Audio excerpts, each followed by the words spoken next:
How's it going?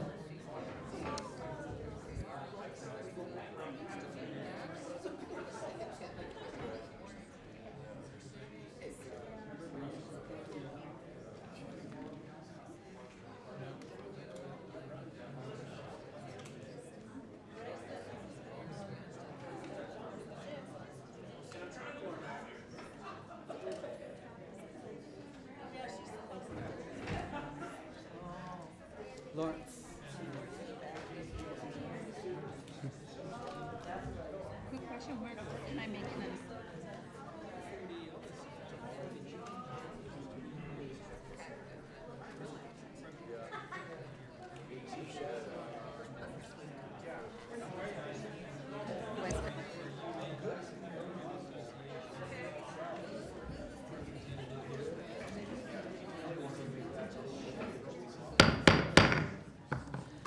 The 17th meeting of the 23rd Council will please come to order. All council members will be present tonight this evening. Councilor Harris and Councilor Benton will be arriving soon. At this time, we will have a moment of silence, which will be followed by the Pledge of Allegiance. And during the moment of silence, let's please keep in our thoughts and our prayers an American hero, the late Senator John McCain, as well as the 8 victims and those injured in the horrific bus accident that took place on I-40 last week. And also let's keep in our thoughts and our prayers Max Cisneros, who passed away this week. In our thoughts and prayers, Mr. Max Cisneros served in the Marines. He served in World War II and the Korean War, and also served as an Associate Director of Aviation under Mayor David Rusk, and under Mayor Harry Kinney, he served as a PIO of Solid Waste. So let's go ahead and rise for a moment of silence, followed by the Pledge of Allegiance, which will be led by Crystal Ortega.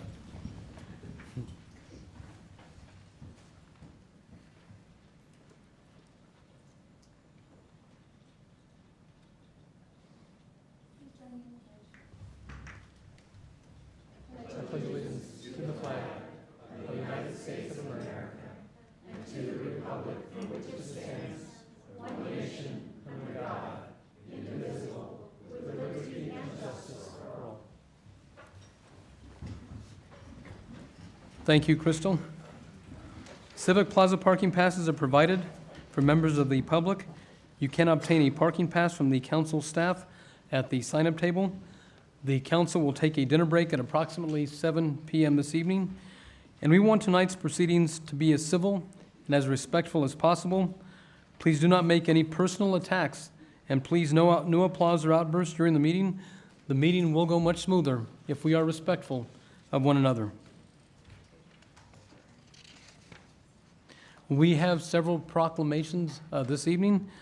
The first proclamation will be read by Councilor Davis. Thank you, Mr. President.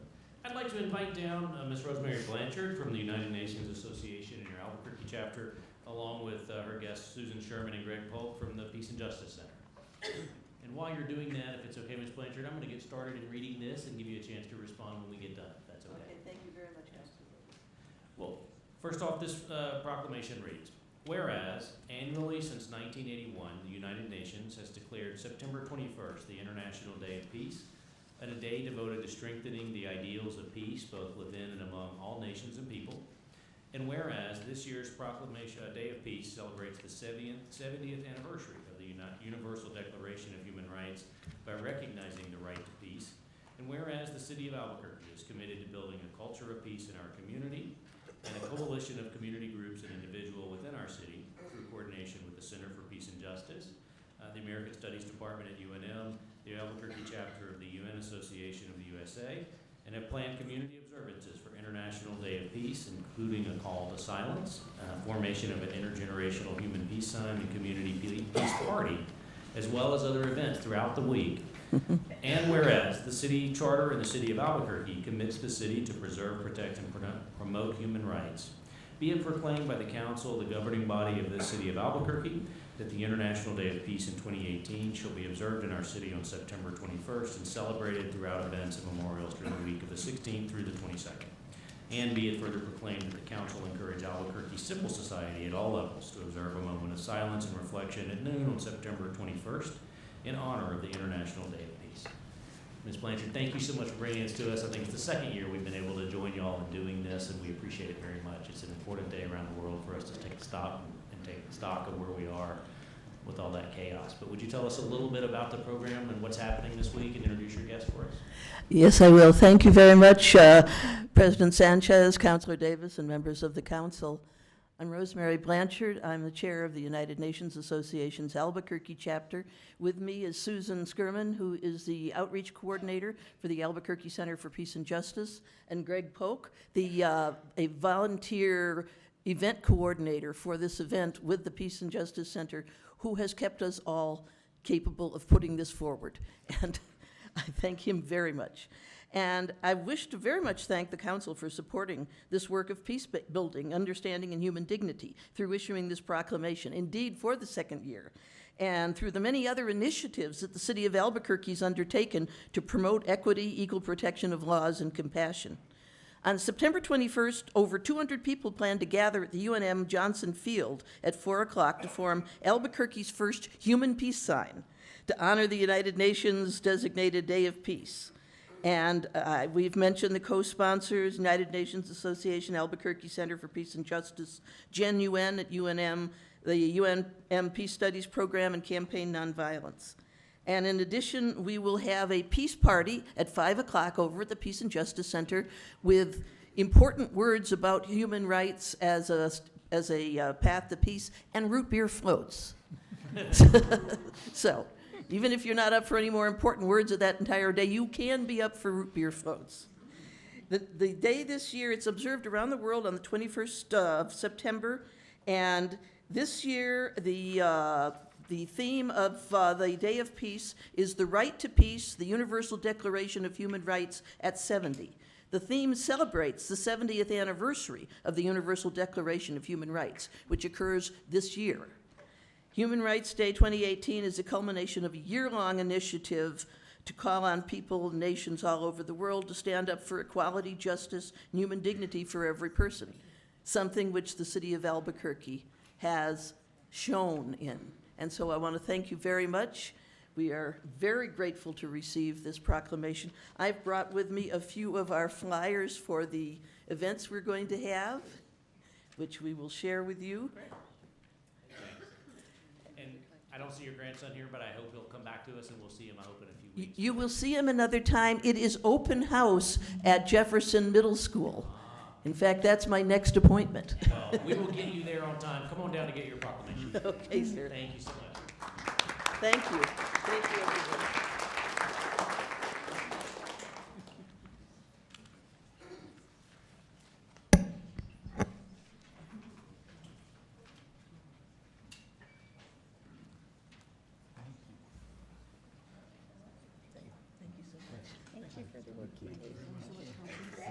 It's so good to see you.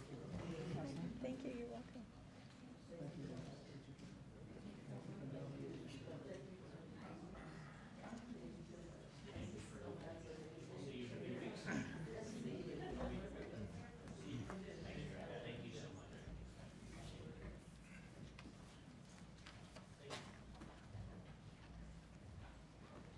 The next proclamation is Councilor Winter's proclamation, and that is recognizing childhood cancer awareness. Councilor Winter. Thank you, Mr. President. I'd like to invite down Dr. Jessica Valdez. She's Assistant Professor of Pediatric Hematology Oncology at the University of New Mexico, and Ariana Martin. Ariana's 6 years old and was diagnosed a little over a year ago, and she's accompanied by her family, so please come down. And I will read the proclamation.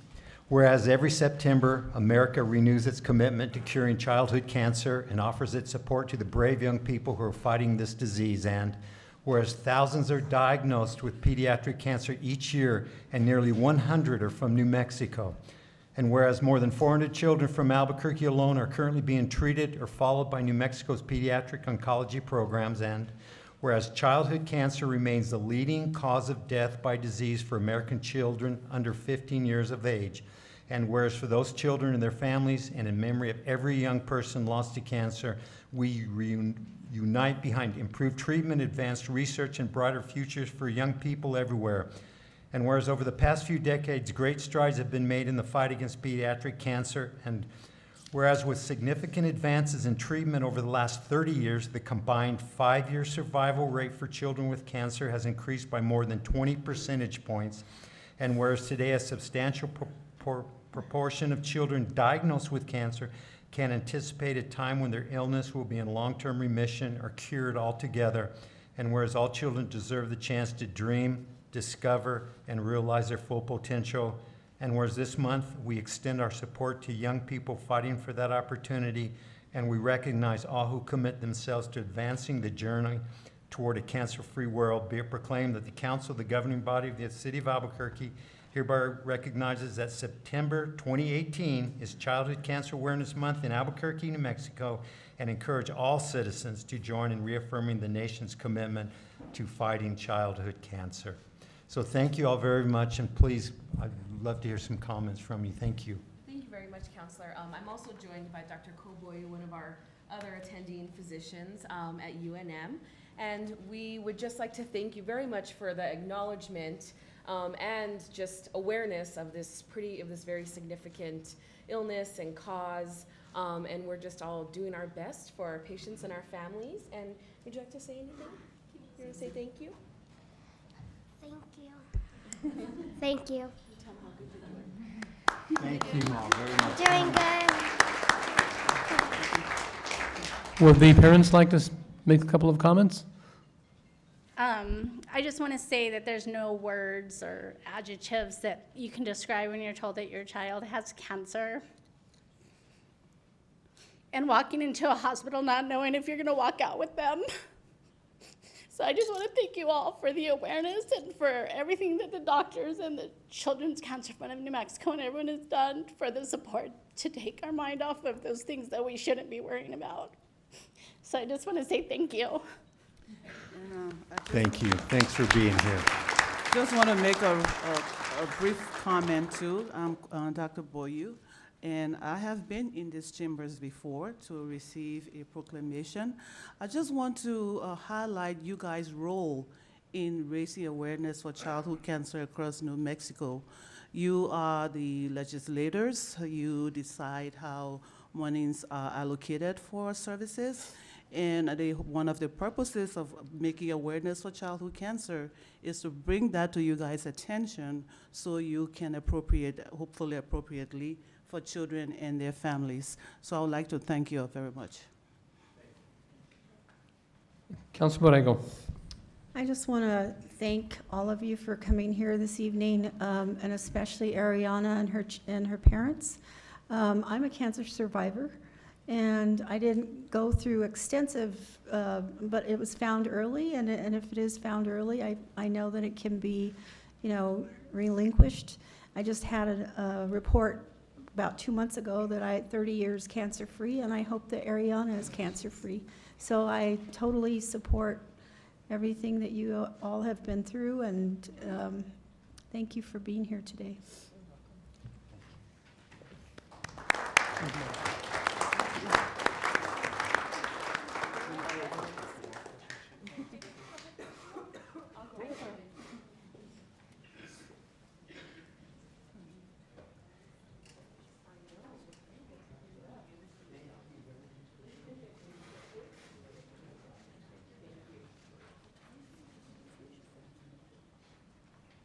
Ariana, thanks for being here. Doctor, thanks for being here. Thank you. Doctor, thank you for your work.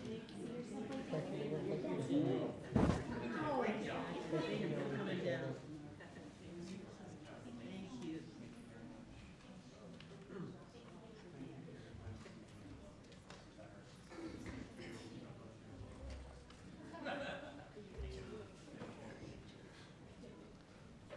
Thank you, Councilor Winter. That was a wonderful proclamation.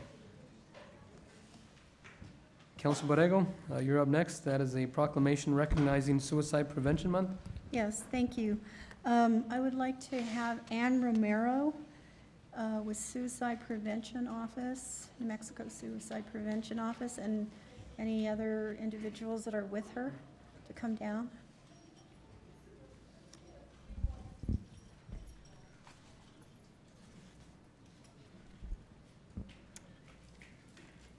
Thank you, Anne. Thank you for being here. And your guest is? This is B. Chavez.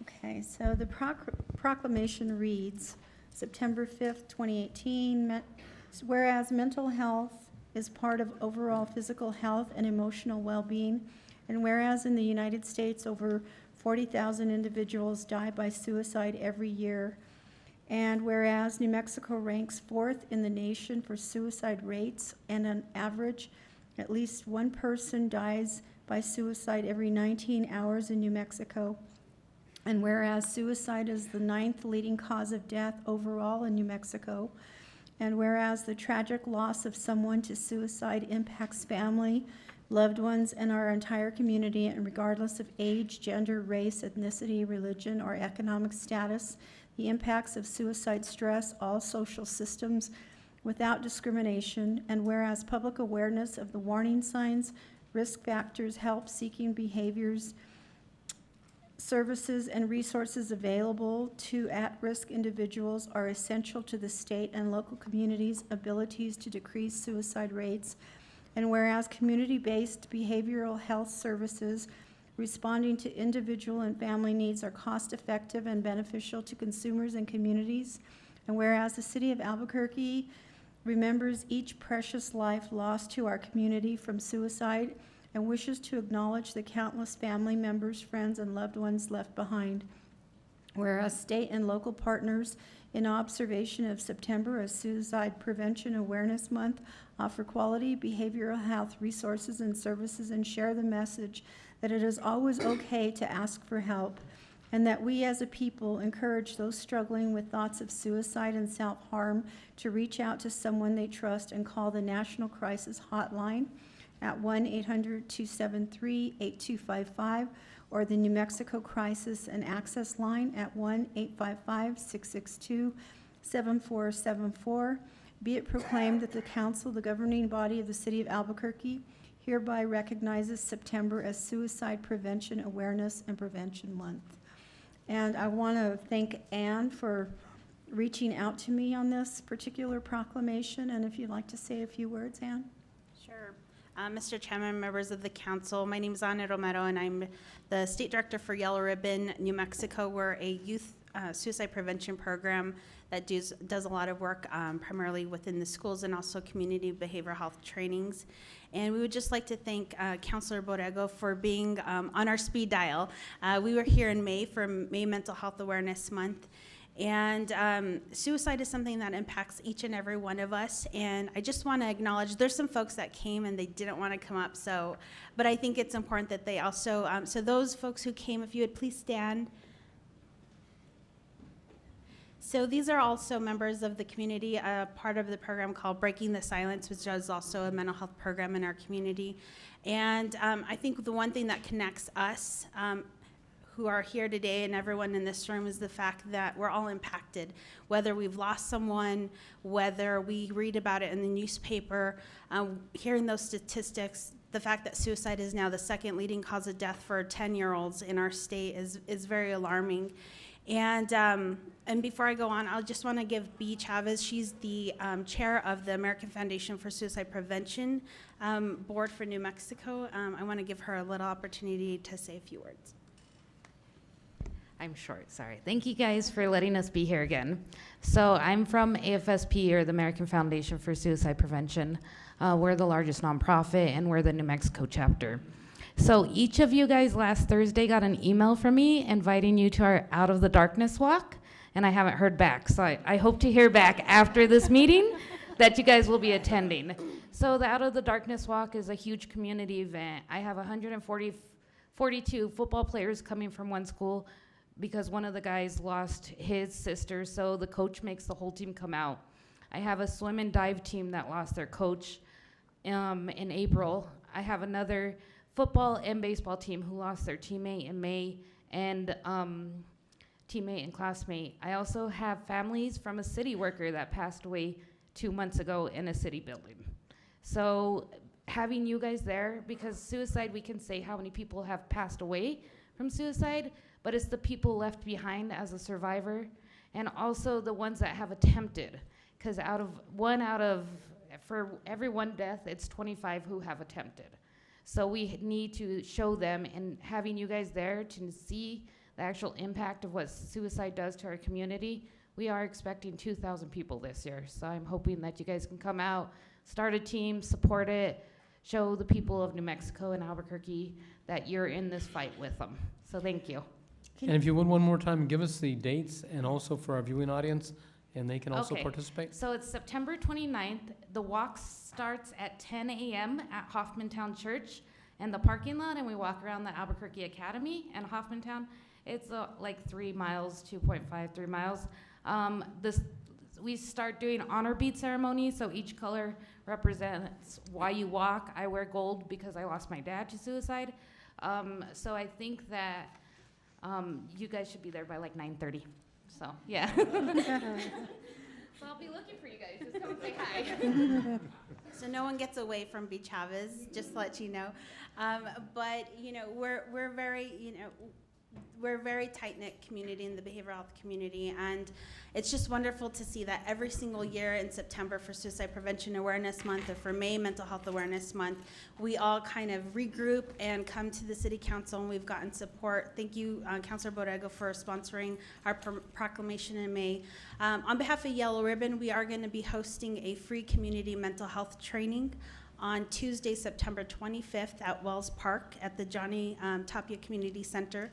And we're very honored that we actually have Teresa Tapia, who will be coming and serving as our guest speaker for that. It's a free community training for anyone to come.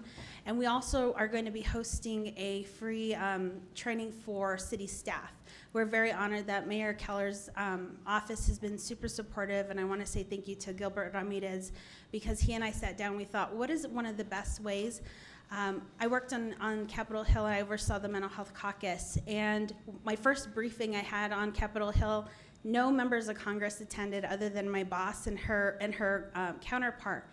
And so I looked at this and I thought, well, how do we actually get members of Congress to actually embrace behavioral health policy?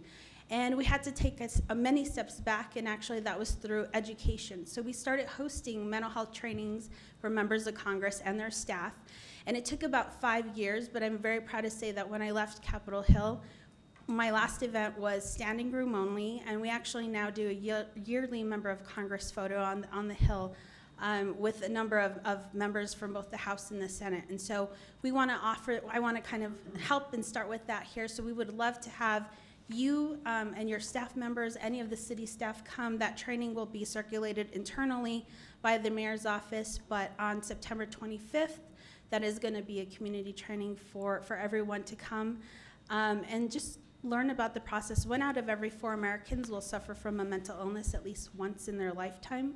And so it's really important that we actually know the warning signs, the risk factors, and most importantly, how to get our loved ones to professional help. So again, thank you so much for your support for suicide prevention and mental health. And we ask that as policymakers that you do get educated and get trained on this. It serves a great impact in the work that you do, whether it's homelessness or dealing with the community. So we welcome you to join us on that day as well. Thank you. Thank you, Ann. Come up and receive the proclamation.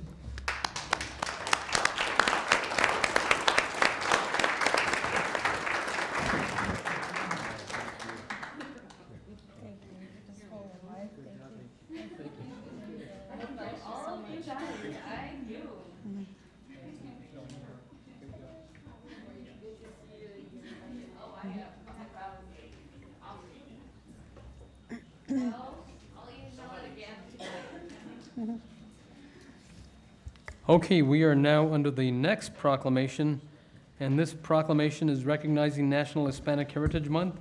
And to accept the proclamation is Ernie C. Baca, President of the Albuquerque Hispano Chamber of Commerce, Patricia Chavez, Dr. Jennifer Gomez Chavez, and Irma Ruiz of the Hispanic Heritage Month Committee of New Mexico. It looks like we have 2 of the 4 here. Welcome.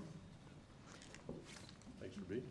We're happy to be here. And there will be 3 sponsors, myself, Councilor Borrego, and Councilor Pena. We will all read this together, and I will begin. Whereas National Hispanic Heritage Month is a time to celebrate the heritage and culture of Hispanic and Latino Americans And whereas we recognize the importance presence of Hispanics and Latino Americans and the contribution made to the United States as they have enhanced and shaped our national character with centuries-old traditions that reflect the multi-ethnic and multicultural customs of their community. And whereas today 57.5 million people, or 18% of the American population, are of Hispanic or Latino origin. Councilor Borrego.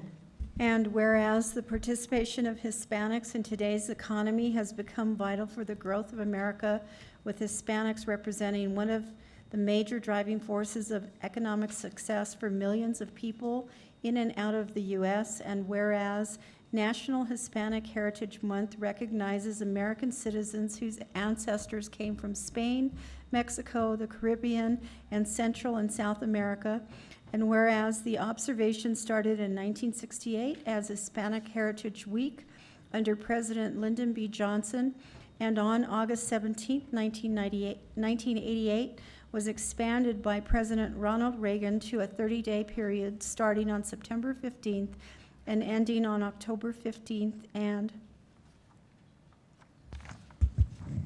whereas the state of New Mexico and the city of Albuquerque have a number of events celebrating National Hispanic Heritage Month, and whereas this is an important time to come together to recognize the different cultures and traditions of the Hispanic and Latino Americans and the richness they bring to the United States, be it proclaimed that the council, the governing body of the city of Albuquerque, hereby proclaims September 15th to October 15th as National Hispanic Heritage Month.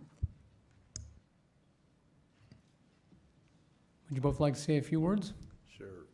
Mr. President, members of the council, thank you for the proclamation.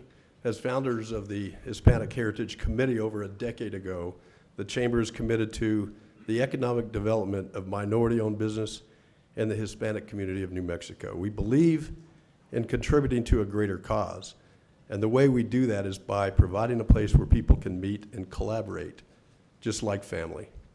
Hispanics represent 48% of our state's population and are growing. We are an integral part in the efforts that have formed our state and country to what it is today.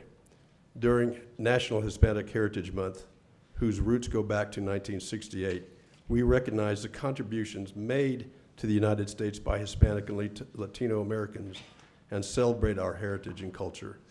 The Albuquerque Hispano Chamber of Commerce is grateful to participate in the proclamation sponsored by Council President Ken Sanchez, Councilor Clarissa Pena, and Councilor Cynthia Borrego. We celebrate Hispanic heritage with our annual awards banquet on October 18th, and we hope you can attend. Thank you. Thank you very much, President Ken Sanchez, Clarissa Pena, and of course, Cynthia Borrego. On behalf of the Hispanic Heritage Month Committee, which represents over 50+ organizations in the state of New Mexico, we thank you for celebrating this special month with us. Of course, there's a number of events that is scheduled for a Hispanic Heritage Month, beginning with tomorrow morning's press conference at Old Town Plaza. We know that you've all been invited to attend that wonderful celebration at 9 a.m. We'll have a number of representatives there from the organizations, some entertainment, and I'm sure the proclamation will be read again from the council, as well as our mayor and the governor's office. We anticipate you'll be competing for a number of activities on your calendar as you decide which of those to attend. I'll put one plug in for the annual scholarship event sponsored by the Sparks Lorenzo Antonio on Saturday evening at the Isleta Amphitheater. Route 66 Amphitheater. We know that you'll all have busy schedules this month, but please help us in joining in celebration of Hispanic Heritage Month. Thank you so much for your sponsorship. We look forward to seeing you at all these events during the month. We'd like you to come up and receive your proclamation.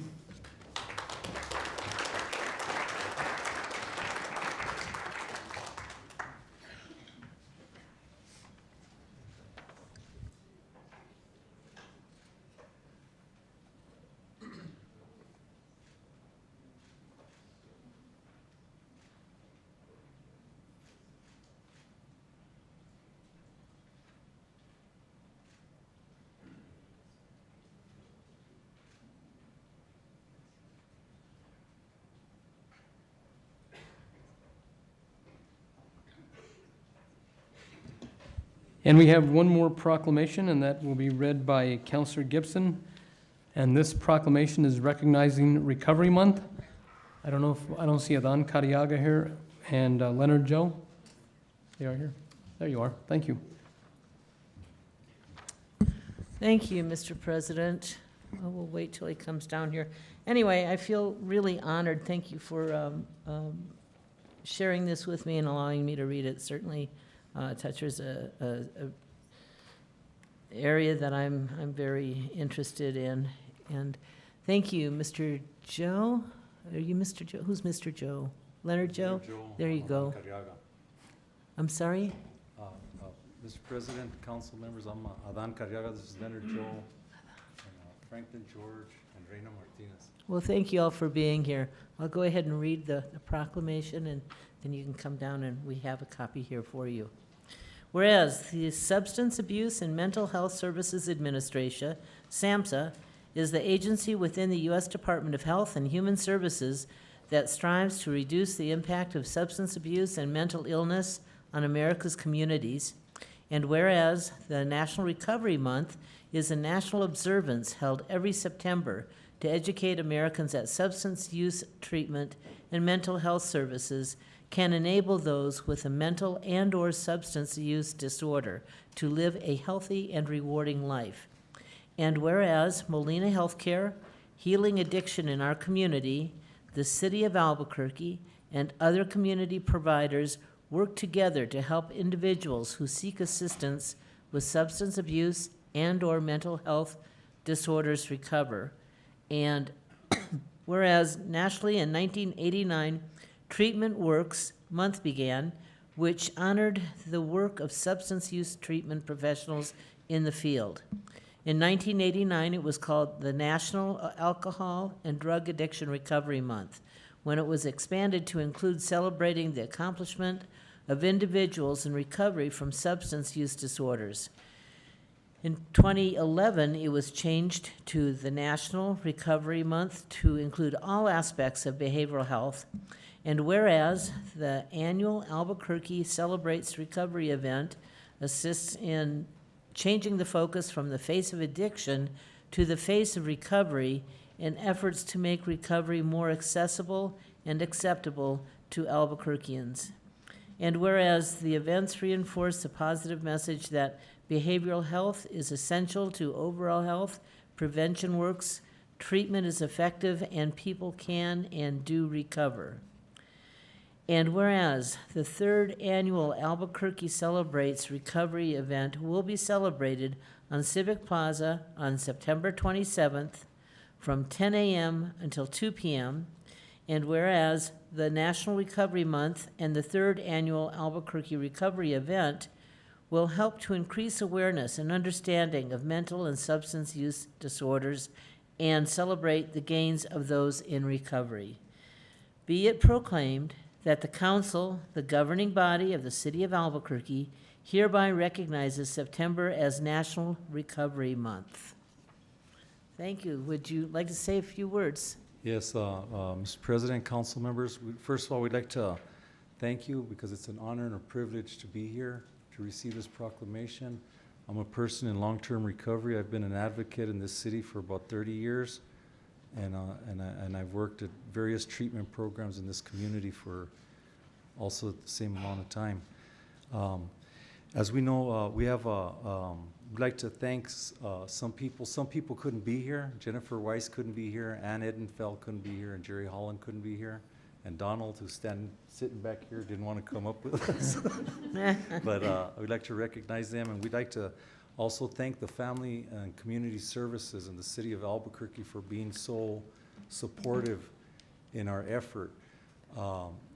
Primarily Alan Braden and Reina Martinez and Bobby Cisneros. This is our third annual, and 4 years ago, I was out on Civic Plaza and I ran into Alan Braden, and I said, you know, Alan, we're always reading in the paper how this drug addict did that, and this person with mental health did that, and always the bad news. But what people don't realize is that there are thousands of residents living in the city who are in recovery who became productive members of society and are doing very well. wouldn't it be nice to have something on Civic Plaza to celebrate recovery and make Albuquerque a recovery-friendly city? And she goes, let's do it. And so our first event, of course, many of you probably know Ann Edenfeld from Wings for Life. She has a program that sees people who come out of prison. And she doesn't call them returning, she calls them returning citizens. That's what she calls them. But anyway, Ann's very optimistic, right? And so we had our first one, and we said, well, I think we can get about 20 booths out on Civic Plaza, maybe 20 treatment providers, and, you know, let's try to get 300 people. And Ann, she always talks with her hand, she goes, let's get 580 booths, right? I'm like, Ann, are you realistic, right? And so, okay, Ann, you know, so here we go. But the first year we had, I believe we had 60 different treatment providers from around the community, and we didn't limit it to anything and just did it unbiased. And so we had methadone clinics and abstinence-based programs and faith-based community programs, something that would meet the person's need. And we actually had 1,500 people come to the event. And many of the homeless who were walking downtown and came down. And what's different about our event is during the event, it's all people who are in recovery, are speaking. The entertainment are people who are in recovery. They have bands, they're doing different things. And so this is our third annual. So this year we're having, that's why I'm dressed the way I am, excuse me, but we're having a recovery, an art show for people in recovery at El Chante on 8th and Central, and the opening night is Friday night. And then next Friday night in Tigway Park, we're having a recovery powwow. And then we're having the main event there on Civic Plaza the 27th, and it's right outside your door, so we're also inviting you to come and visit, please. And we just want to thank you. We all know that substance abuse and behavioral health issues are a public health issue as well as a public safety issue. And us in the recovery community felt that we wanted to do our part to help Albuquerque become a safer and healthier place to live. And we know that you guys are policymakers and that type of thing, and you guys can make some decisions, but it really takes the community and the people in recovery to assist to make that happen. Because people can go to treatment, but what happens when they get out of treatment? They got to meet somebody who's living in recovery and show them and mentor them and guide them into a better way of life. And so we just want to thank you very much for having us here. And I don't know if you want to say anything, Leonard? No? No. He's kind of shy. He's, yeah. Thank you. Come down and around this way, if you would.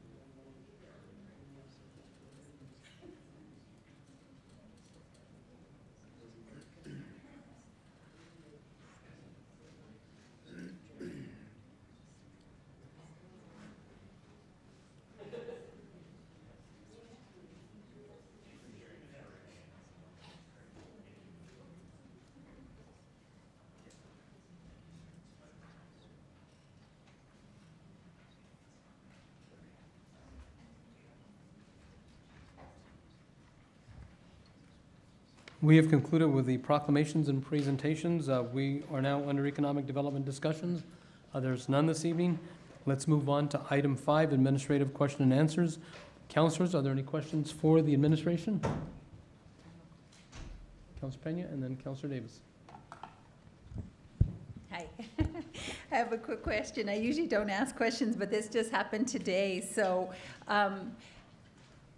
the city logo. So I've done a couple of events. I'm doing a couple of events, and I had city staff tell me that the city seal isn't the right logo.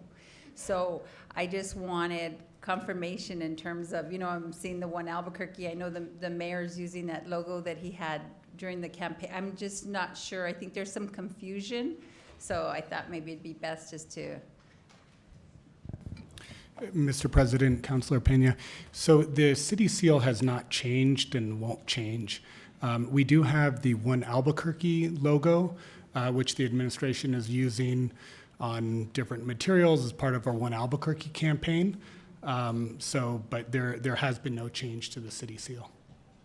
Okay, so the person had misinformation that told me today, so, okay, because I was like, what do you mean I'm using the wrong logo? Yeah, Mr. President, Councilor Pena.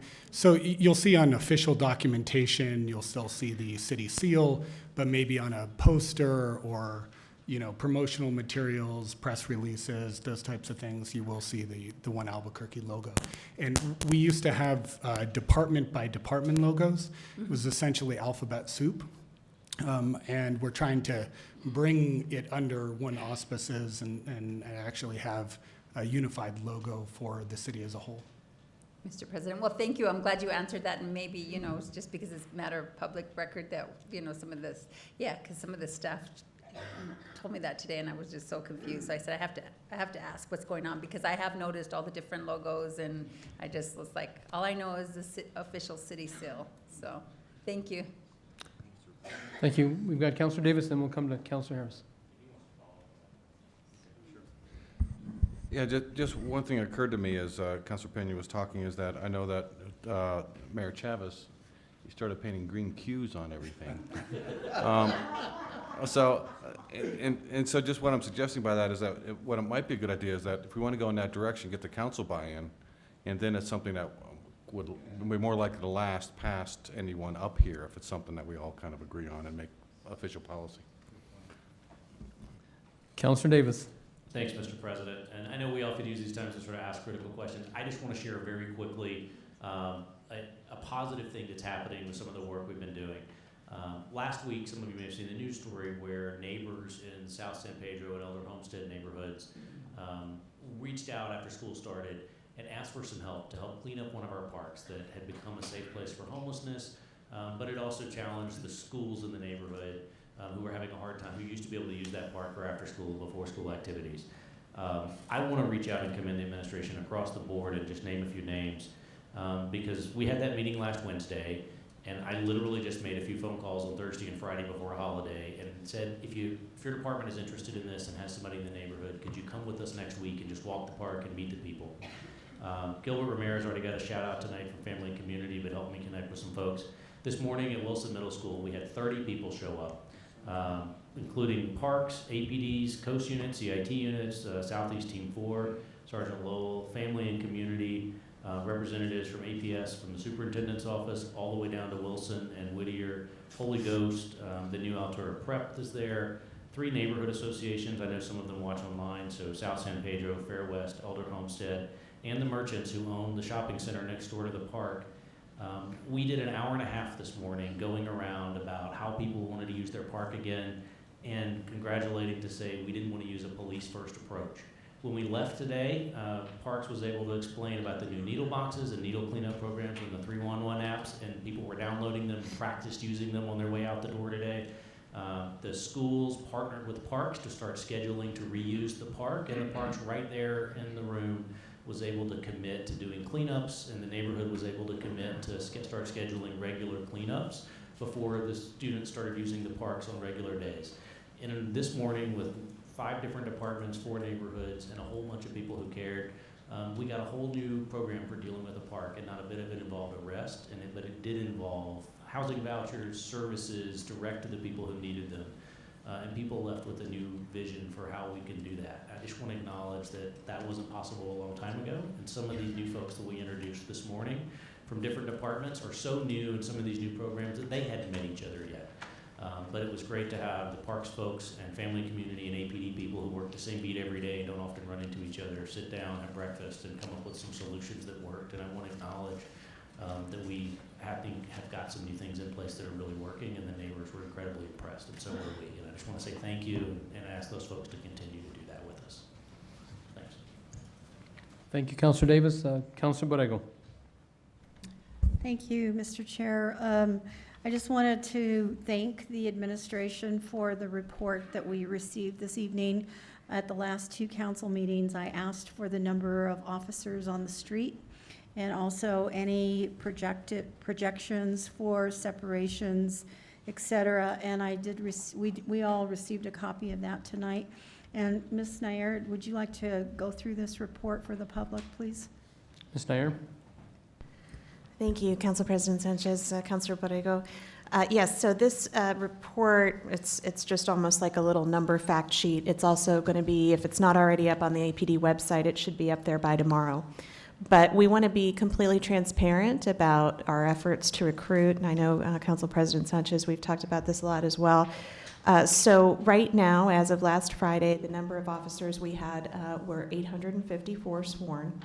We have 35 seated as cadets in the next academy, which will be the 120th Police Academy. We have 29 laterals seated in the 20th Lateral Academy that will be graduating next month. And then, so as you kind of go down the sheet, the numbers become more projections and less definite.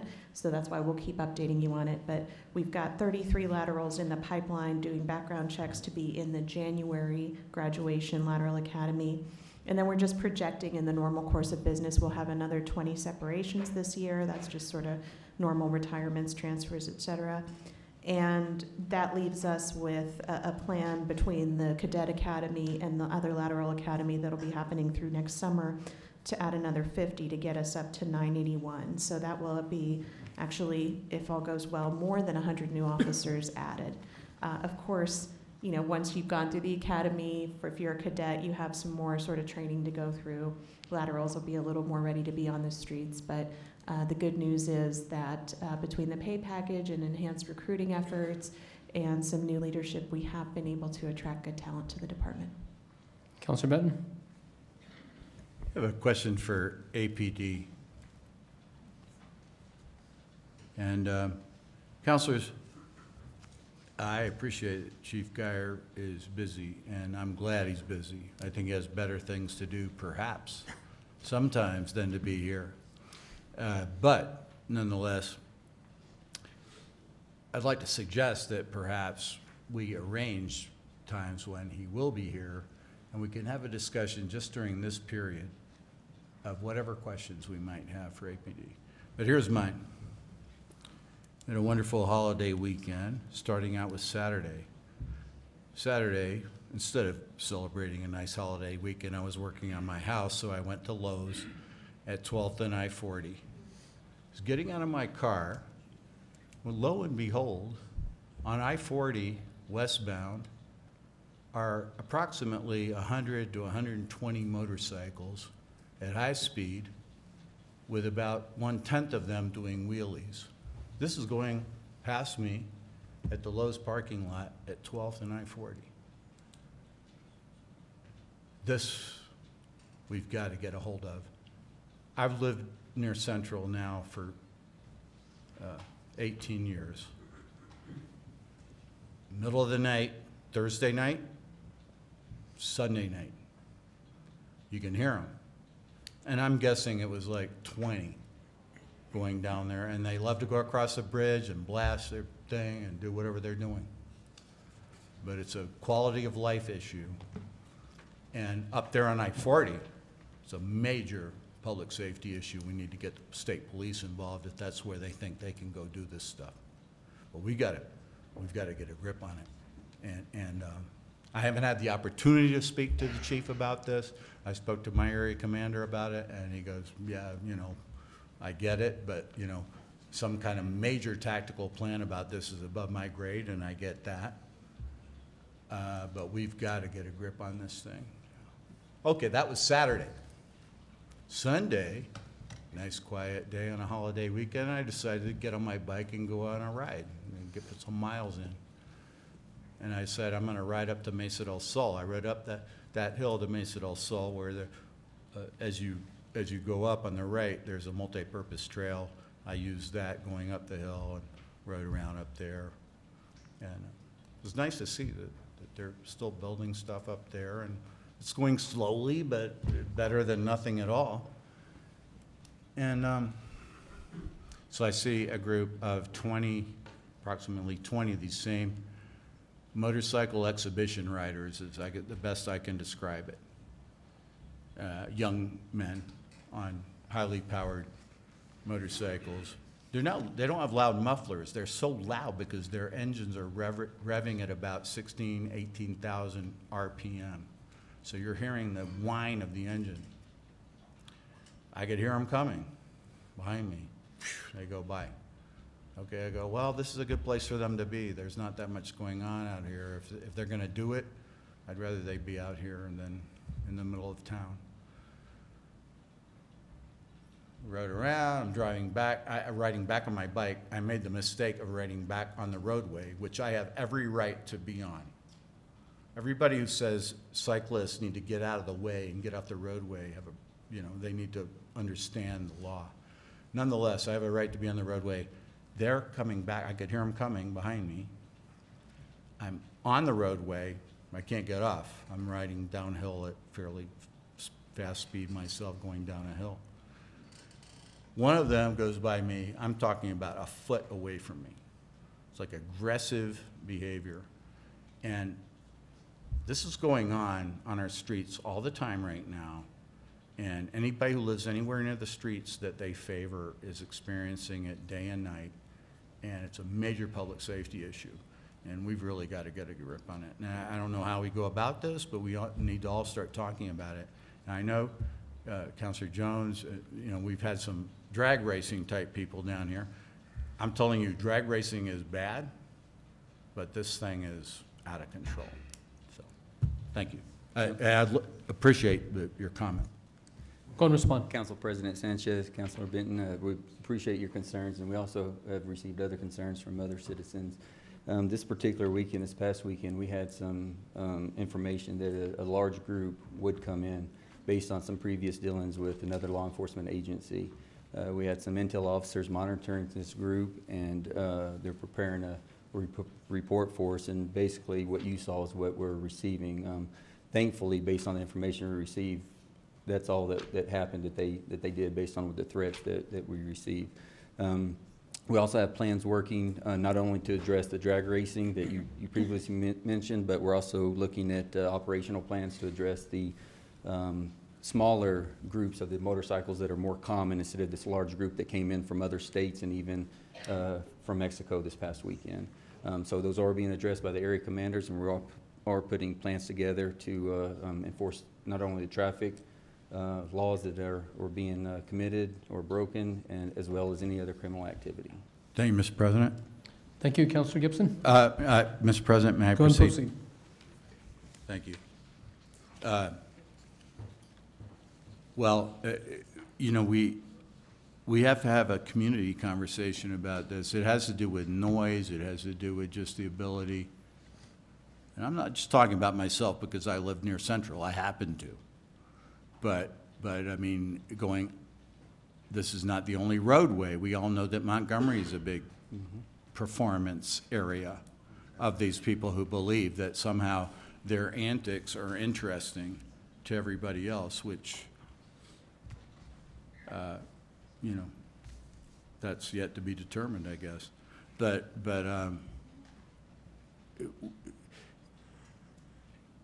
I just want to say, Mr. President, that I am very cognizant of APD's need to do what they're doing right now, which I commend.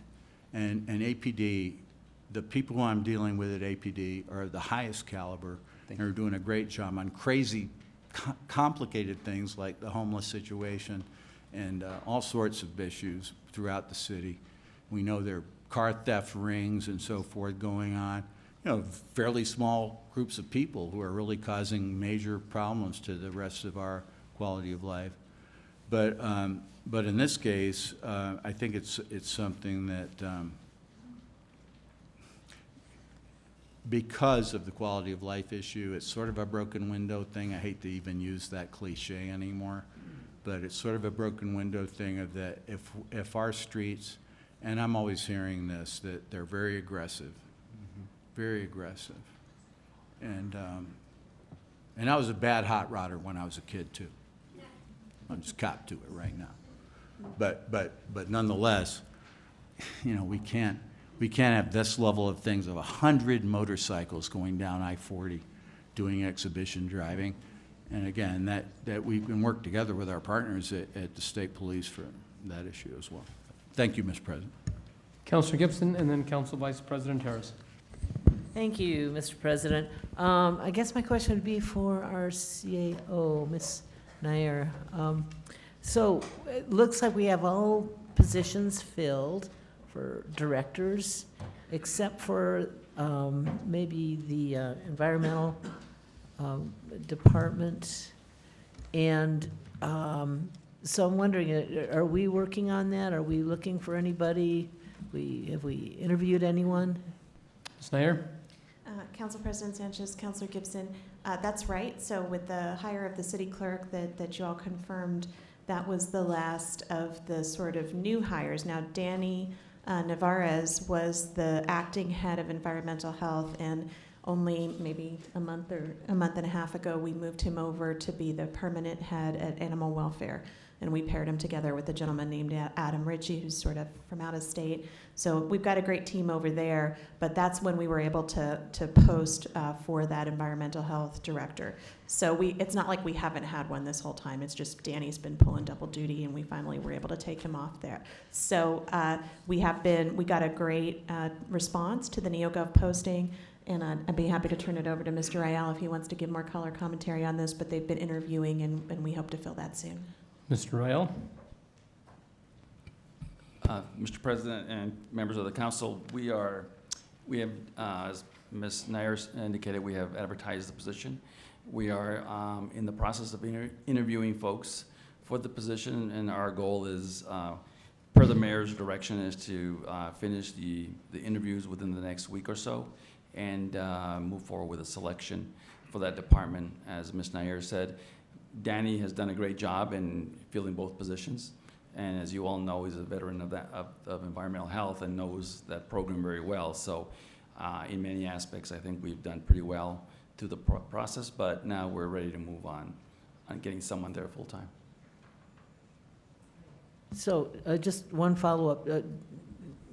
Will you be interviewing anyone soon? Any of the applicants in the near future?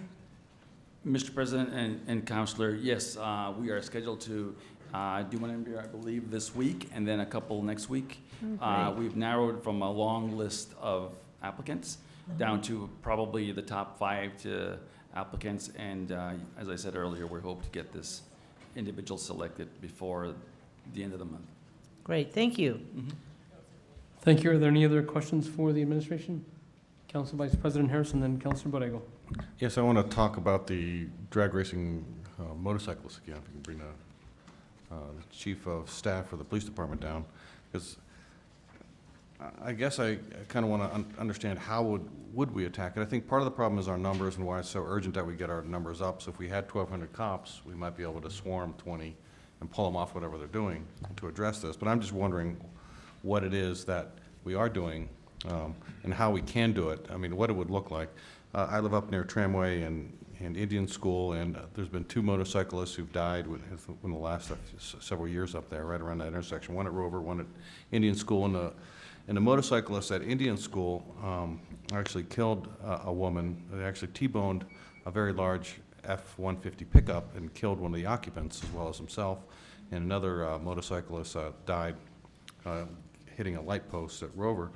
And one thing I think should happen is, and I don't think it did happen, is that the motorcyclists who were with that person who not only killed himself but killed that woman who was taking a left on Indian School, they should have been prosecuted for manslaughter because they were all racing, and that's a natural consequence of that behavior is that someone could die.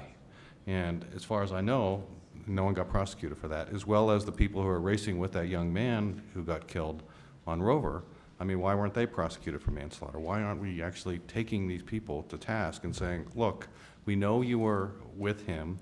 That person hit a light post. He must have been going at least 100 miles an hour. And anyone who was with him should go to jail because they're engaging in activity which is so inherently dangerous that if you're doing it, it's very likely that someone who's engaging in that activity with you is going to get killed or going to kill someone else.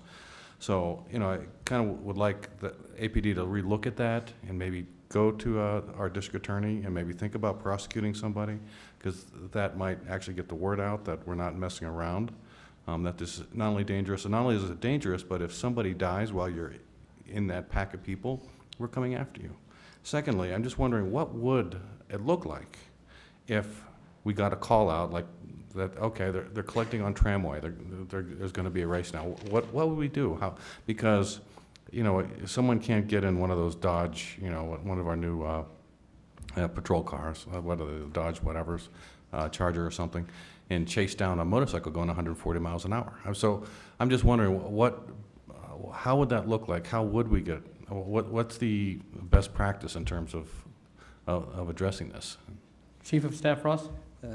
Council President Sanchez, Councilor Harris, appreciate the questions. And if I heard you right, in the very beginning, you're correct, staffing would help greatly with tackling some of these operations. But when we're looking at these types of operations, you're right, we're not going to chase a motorcycle going 140 miles an hour down tramway whatsoever. So we have to come up with some type of plans to where maybe they're being observed by undercover cars, and then when they pull over to mingle with each other, that's maybe where we can contact them. There's other plans to where we do at times have interagency cooperation with the state police, whether it's on the interstates or on access roads like tramway, or with the sheriff's department, to where we can do some traffic enforcement operations.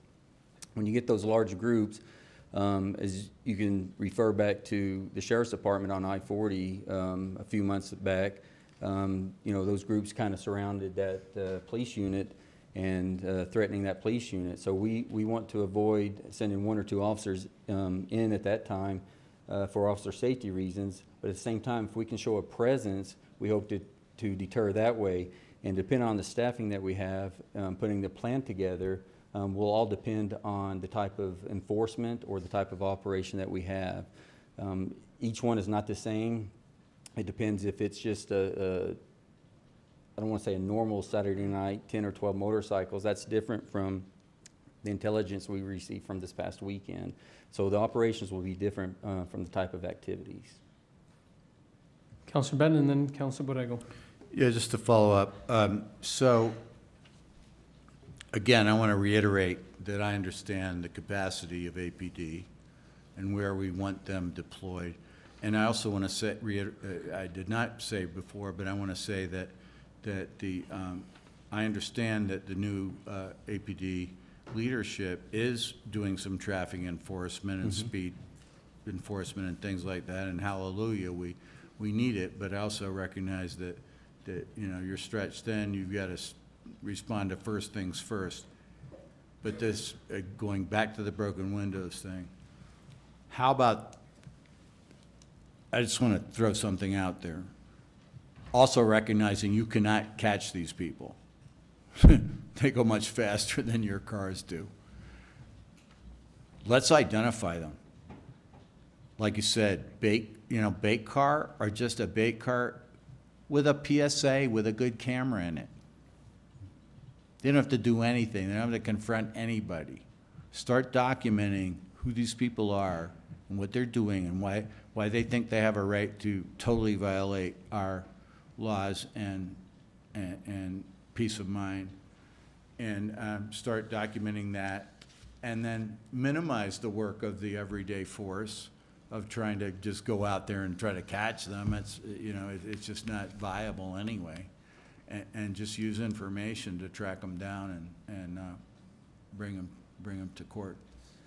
Council President Sanchez, Councilor Benton, I do want to add that you're right. Our cars probably won't be able to catch up to a motorcycle traveling that fast, but with the assistance of the council, a tool that we use in the air, a helicopter, would definitely be able to follow them. They would not be able to outrun a helicopter.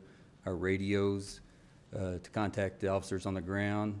These motorcycles, they go into residences. The helicopter will have the equipment to identify that residence, to immediately notify the officers on the ground. So we're hoping with measures coming forward and the new tool that we hope to obtain, will address some of those specific issues and identify those offenders to help prevent those fatalities in the future.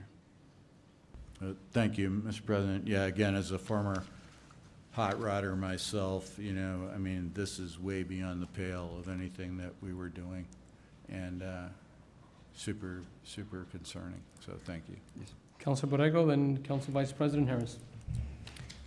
Thank you for bringing this to our attention, Councilor Benton.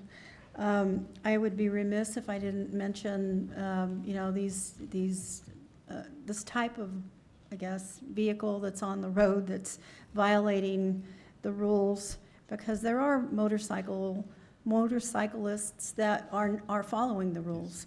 And I would be remiss if I didn't say something about Paseo, because I-40, you have to have somewhere to go, and usually it's Unser and Paseo, because these are wide open spaces.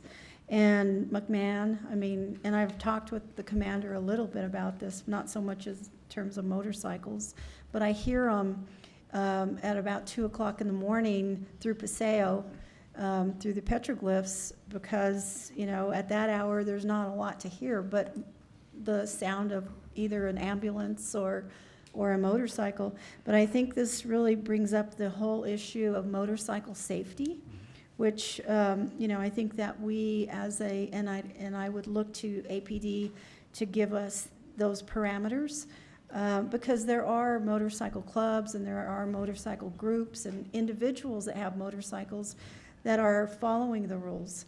And I think that, you know, identifying who these groups are is, you know, the first step. And I've seen it on Paseo where, I mean, I've almost got nicked a few times by somebody passing me right over the bridge.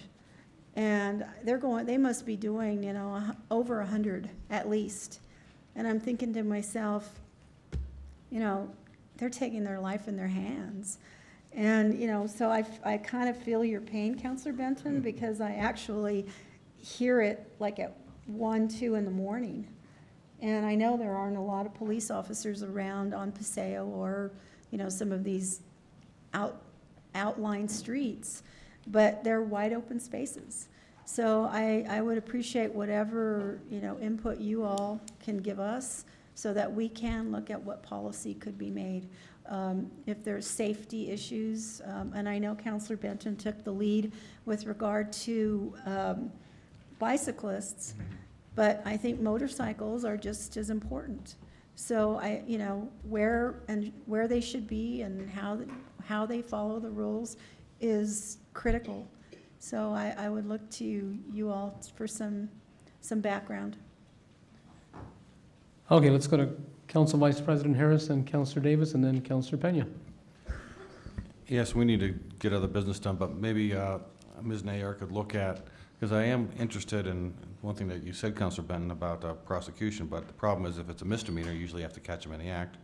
The state has eliminated most of our nuisance laws, so I don't know if we could even have an ordinance that would be enforceable that would actually be able to seize a motorcycle that was doing this. So maybe we could have some sort of little analysis of what we could do in terms of ordinances, or maybe we could, because if we could have some sort of nuisance ordinance that would work on something like this, where we could actually seize the motorcycle, or we might be able to have some cameras and actually be able to show that you know, a human being operated camera, that there was a motorcycle that was going over 100 miles an hour, that, you know, is that good enough to actually bring a criminal prosecution, or is it good enough to bring a civil forfeiture action?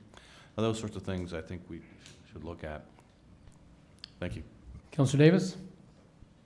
Thank you, Mr. President. I'll be very brief. I don't want to talk about motorcycles. I'm concerned as well. However, I don't want us to gloss over the importance, I think, of what y'all shared with us tonight. We were looking at some of these numbers before, and I just want to say, in 2015, at this time, APD reported 854 officers in July of 2014, exactly where we are today. 18 months ago, one presentation to this city council said that we anticipated to lose 127 officers in the next 18 months if we didn't step in and act, and we had 17 people in the academy at the time. That's not anything bad on the folks that were doing the work. But I want to acknowledge that for the last, at least since I've been here now, only going on 4 years, we fully funded the officers we needed to do this work. But it's really taken a new strategy to take a look at how we recruit, retain, and prioritize this sort of training. And so, Chief Ross, if you'll continue to tell the folks back home, upstairs and across the street who are out doing the work, it makes a big difference. And Ms. Nair and everybody upstairs, I think it's important to recognize that, I don't know how many meetings I've sat in now talking about the lateral recruitment program, and it wasn't just saying we're going to recruit laterals. I think the public is not aware of the time that has gone into already revamping APD's lateral program, getting the state from LEA board to get on board with allowing us to do that, working on a plan that funded officers at the level that we ascribe importance to their work. And instead of just trying to ask officers to work overtime, really finding a way to fill those gaps. It's finally showing off, and I think for the first time since I've been able to sit here, it is nice to sit down and say we have a piece of paper that shows us where our 1,000 officers we've been waiting on are coming from, and that we have a plan to do it. And I think there's a lot of work, and I appreciate the new administration for doing that. It's a big change from in the last 6 months to keep all those folks on board, and it goes to say, without saying, or maybe doesn't go without saying, that it's a big accomplishment and a big change, and I appreciate working collaboratively that we funded the positions and the hiring, and we stepped up to do the taxes and others for the tools we needed, whether it's a new helicopter or new officers. And so I appreciate very much that we're on the right track, and hope you can keep us updated on this, because I think it's good that the public gets to know that as well. We've seen too many front page stories that says we don't have enough officers, and it's good to finally hopefully have one as I look into the press box, to have one that says we finally have a plan and we know where they're coming from. So thank you. Thank you. Thank you for your support. Thank you, Chief of Staff Ross. Thank you, Councilor Davis. And Councilor Pena has chosen to pass. I think, is there any other questions for the administration? Then let's move on to item number 6, which is the journal. Council Vice President Harris. Thank you, Mr. President. I move approval of the August 20th journal. We have a motion and a second for the approval of the August 20th journal. Any questions? Seeing none, all those in favor signify by saying yes. Yes. Yes, those opposed say no. That carries unanimously. We are now under communications and introductions. Are there any changes to the letter of introduction? Councilor Benton.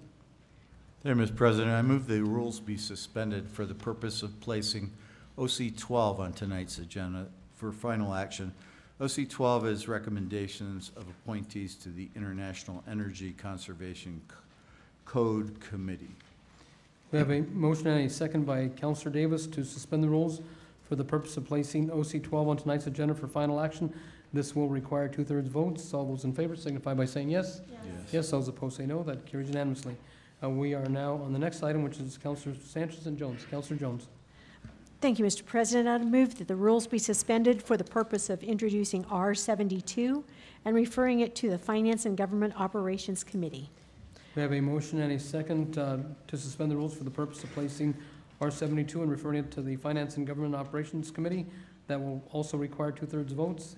Any questions? Seeing none, all those in favor signify by saying yes. Yes. Yes, those opposed say no. That carries unanimously. We are now under introductions. Councilor Harris. Thank you, Mr. President. I move approval of the letter of introduction. We have a motion and a second for approval of the letter of introduction. Any questions? Seeing none, all those in favor signify by saying yes. Yes, those opposed say no. That carries unanimously. We are now under deferrals and withdrawals.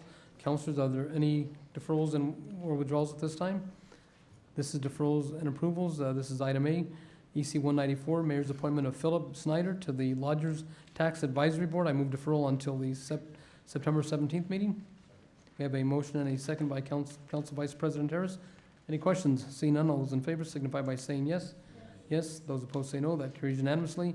The next item is item B on that deferral, and that is EC 215, the Mayor's appointment of Kara Grant to the Lodgers Tax Advisory Board. I move deferral until the October 1st meeting. We have a motion and a second by Councilor Gibson. Any questions? Seeing none, all those in favor signify by saying yes. Yes, those opposed say no. We are now under the consent agenda. Are there any changes to the consent agenda? We have one individual signed up to speak, and that is Sue Flint.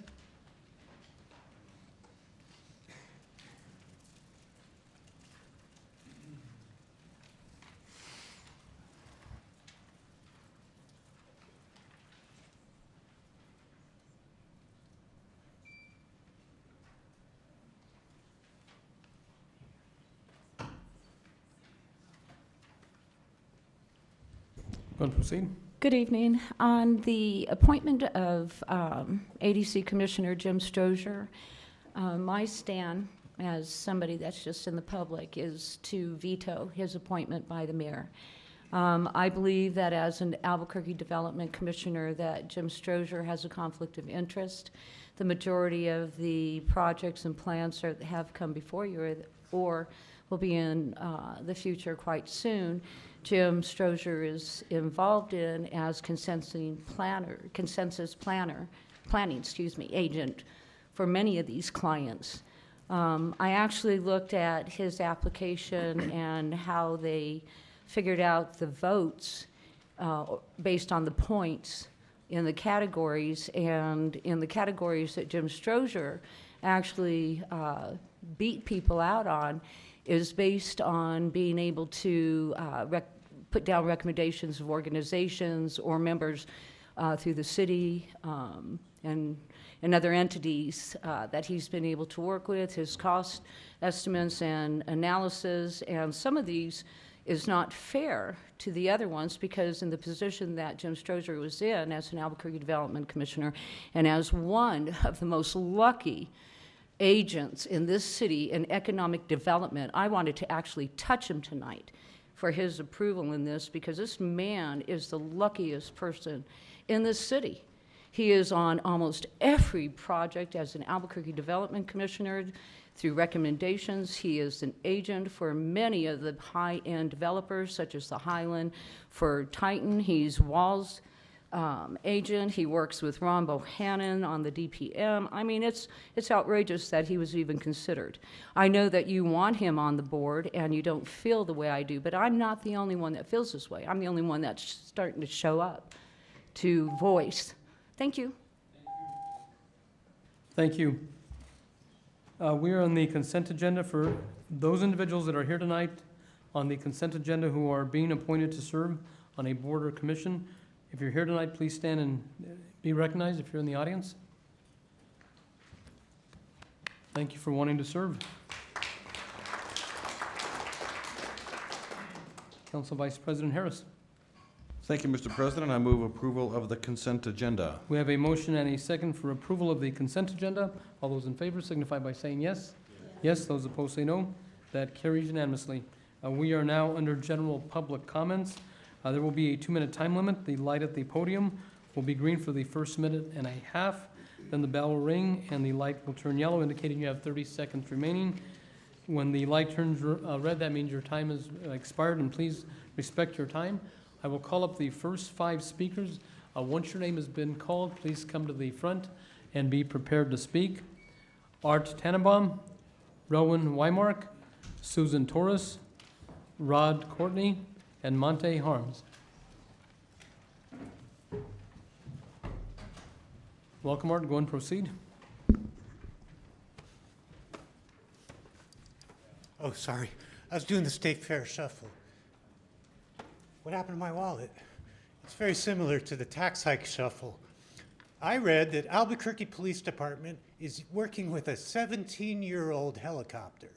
So instead of your extensive discussions about how to micromanage traffic violations, when we have such a homicide problem in this town, in addition to other things, I noticed you didn't mention homicide.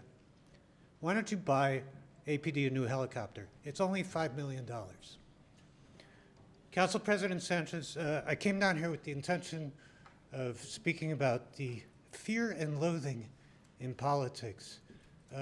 My opinion is that lumping in Senator John McCain with another war hero and some people who died on the bus was inappropriate, but that's just my opinion. So I've had it with the politics of fear and loathing. I believe it's making everyone sick. Everyone I know who cares about politics is sickened by what's going on in the country. So I myself have kind of fallen into the undertow of fear and loathing in politics, and we need to stop. So, yeah, please buy the police department a new helicopter. It's only $5 million. I don't know if you read my definitive critique on art. But the only other thing I wanted to say is that you have, well, I'm out of time almost already. The City Council is not exactly known for thinking things through, and you have a reputation of squandering a lot of money. I don't want you to squander the once-in-a-lifetime opportunity that you have to work with Mayor Tim Keller, a young, strong, intelligent, well-educated man who literally has skin in the game. Thank you. Thank you, Mr. Tannenbaum. Rowan Weimark, Susan Torres, welcome. Hi, it's Rowan, but I'll live with Rowan. I'm here as both as a member of the public and as chairman of the Valley Area Command Community Policing Council. I'm speaking in support of Mr. Edward Harness and expressing some regret for your choice on the deferment of his contract. As part of the Community Policing Council, we went through a very long time of simply dwelling in the shadows. And Mr. Harness and his work with us has provided a vital linchpin between us and the Police Oversight Board, and also is beginning to provide a linchpin between us and you, and between the APD. Mayor Keller said when he appointed Chief Geyer that he felt it was important to have someone who was already familiar with the DOJ process, which is a long and winding road, and kind of like it would be changing horses midstream. And I think the same would be true of if your decision comes to replacing Mr. Harness, it would also be changing horses midstream. I've met very few people that are as well informed on the DOJ process as Mr. Harness. He has attended almost every meeting of every CPC. There are 6 of us. Oh, am I almost to 30 seconds? I just want to say one last thing. I'm astonished to be supporting Mr. Harness because we support opposing North London football teams, soccer teams, and he supports the wrong one. I support the right one. So I'm surprised to be here, and it speaks to how impressed I am with his work that I would drag myself here to this podium to do that. Thank you. Thank you. Thank you for your service on the CPC. President. Councilor Benton. Thank you. Ms. Weimark, you don't have to come back. Go ahead and take a seat and relax and enjoy yourself. Or get out of here, which I don't blame you. But I just want to thank you for serving on the Valley CPC. And I couldn't think of a better person and a more dedicated, active citizen to serve on that board than yourself. So thank you. And I also, of course, have already expressed my confidence as well in Mr. Harness, and that I've witnessed his the way he handles himself in front of the federal monitor and places like that, and I've seen a high level of professionalism. So I appreciate your comment on that as well. Next speaker, Susan Torres.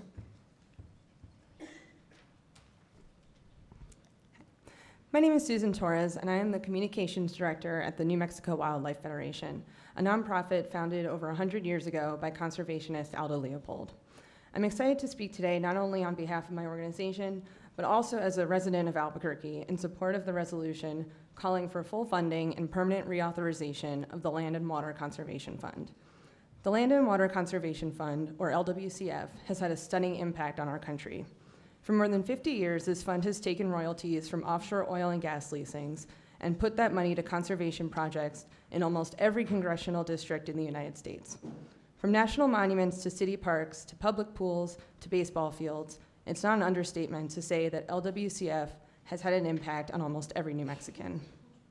The thing that I find so crucial about the Land and Water Conservation Fund is that it provides safe, green spaces to people all over New Mexico. Right here in Albuquerque, LWCF money helped secure the final acres to make Petroglyph National Monument a reality. It put lights at Tingley Beach, making this important public space safer for families, and it saved Price's Dairy Farm in the South Valley from becoming another example of environmental injustice by turning it into Valle de Oro National Wildlife Refuge, a place where families can gather to hike, birdwatch, and learn about their environment. Without LWCF, many parks in our city would not be able to keep up with maintenance and less people would have the opportunity to enjoy the outdoors. At a time when people are spending more and more time in front of screens, getting as many people outdoors as possible should be a priority for all of us. I'm glad that Albuquerque City Council is taking the initiative today to support fully funding and permanently reauthorizing the Land and Water Conservation Fund.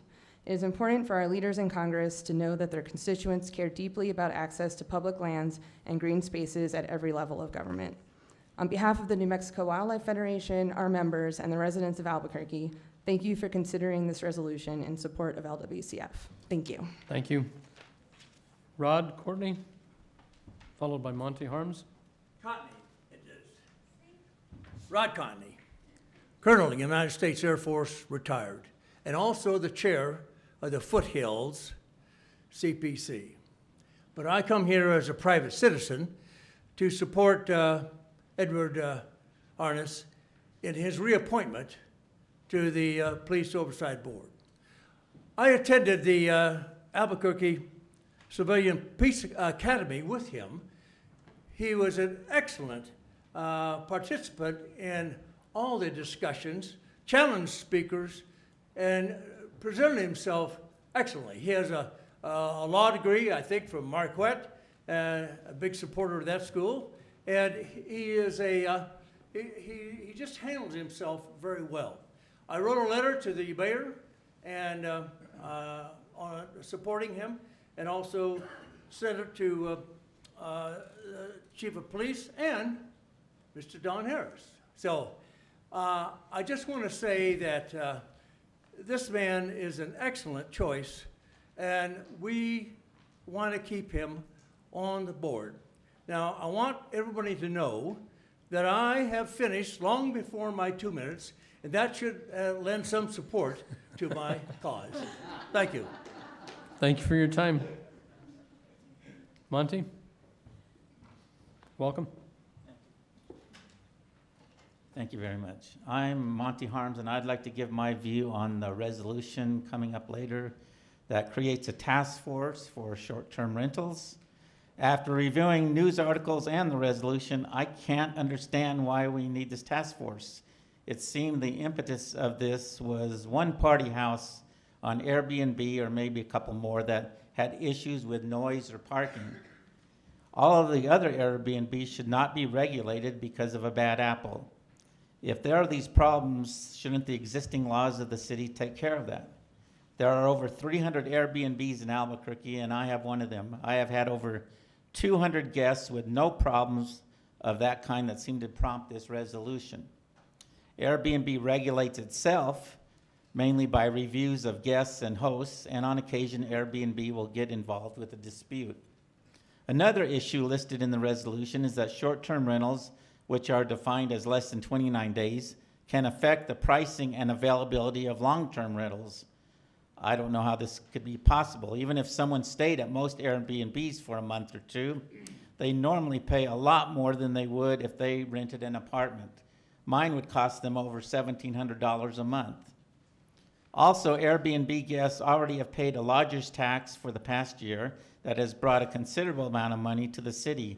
Most Airbnb hosts actively promote local businesses, events, and activities in and around the city with brochures, travel guides, general information, and advice. This doesn't cost the city a dime. I also read that there's a possibility of limiting short-term rentals to 180 days a year. We don't tell any other businesses they can only be open for half a year. This proposed task force is not needed, in my opinion. If something is not broken, there is no need to fix it. Thank you very much. Thank you for your time.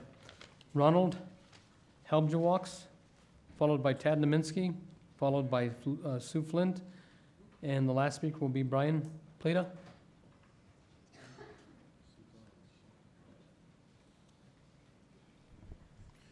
Welcome. Good evening. My name is Ron Helbjewaks. I'm here as a member of the community of Albuquerque, but I also serve as the chair of the Southeast Area Community Policing Council. I have been on the Policing Council since its inception, October of 2014. I'm going to read a statement that I've prepared to the City Council. I'm addressing the City Council regarding the question of renewing the contract with Ed Harness, Director of the Civilian Police Oversight Agency, CPOA. I am very supportive of Ed's work and the tremendous support he has provided to the community policing councils. Whenever possible, he attends the CPC meetings and has provided the forum for all of us to meet together to provide updates to community members from all of the CPC representatives. Through these coordinated CPC meetings, the members of the CPCs have shared information with each other regarding the efforts of the individual CPCs. His work has been very dedicated to the City of Albuquerque and has provided major input to the resolution of issues arising from APD actions and community concerns. Please do renew Ed's current contract so work can continue in a strong and positive effort for the City of Albuquerque to meet the requirements of the court-approved settlement agreement known as CASA. Thank you very much. Thank you, Ron. Tad Naminsky, followed by Sue Flint. Thank you. My name is Ted Niemiecki. Now, what I want to talk, that's I've been wanting for a long time. Finally, it's time to, my message is clean up. Garbage, trash, Isaac Benton district. Specifically, trash of left over from Breadwinter. APS, corner Menol and 2nd Street. Abandoned building, border, for years. Abandoned classes, boarded too. Time to clean up. Take now panhandling through the Jones. Well, panhandling becoming more and more aggressive. Of course, that brings me homeless. Homeless taking over downtown. And then bicycle, sleeping on the sidewalks, sticking legs into the street, downtown area, North Valley.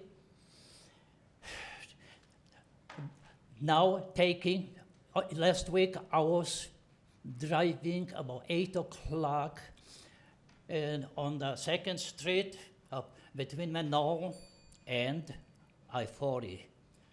They took 2 lanes and I honked, they didn't want to move it on the bicycles. And also pedestrian.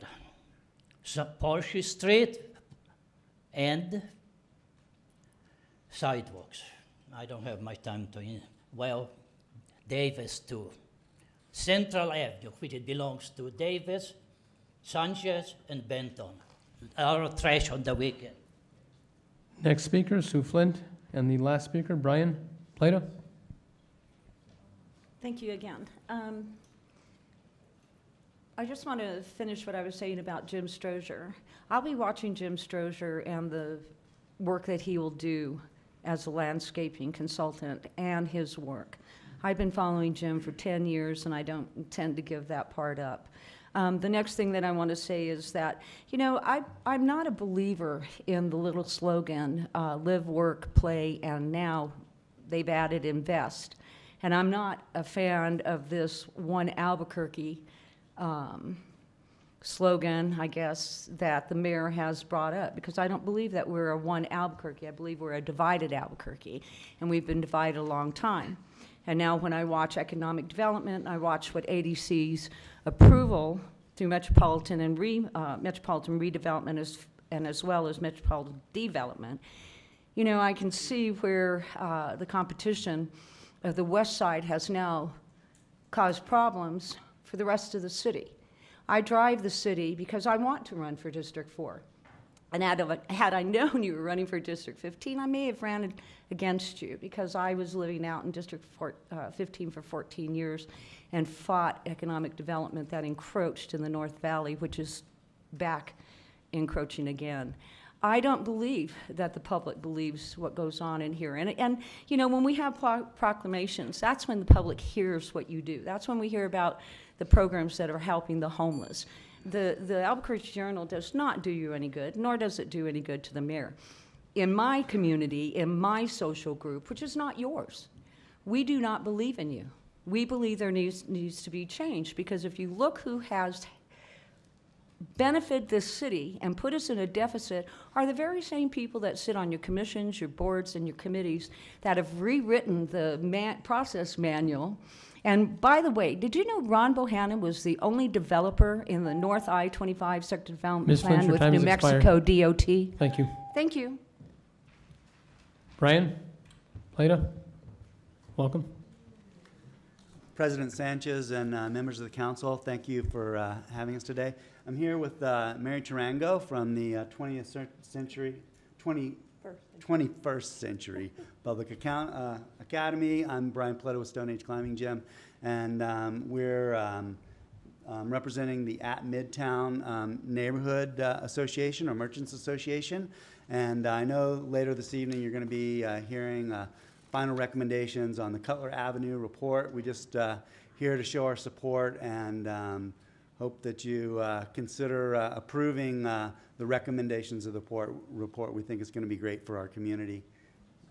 Mary, you want to say anything else?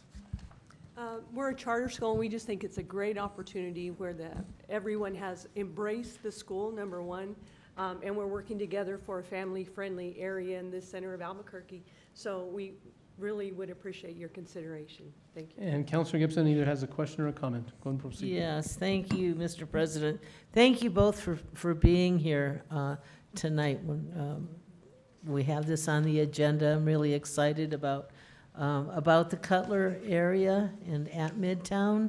So this will give it some branding, and we will, you know, we've already, you know, talked about some order of how we would like to get things done over there. I'm really excited about that. I'm ready to get going on it.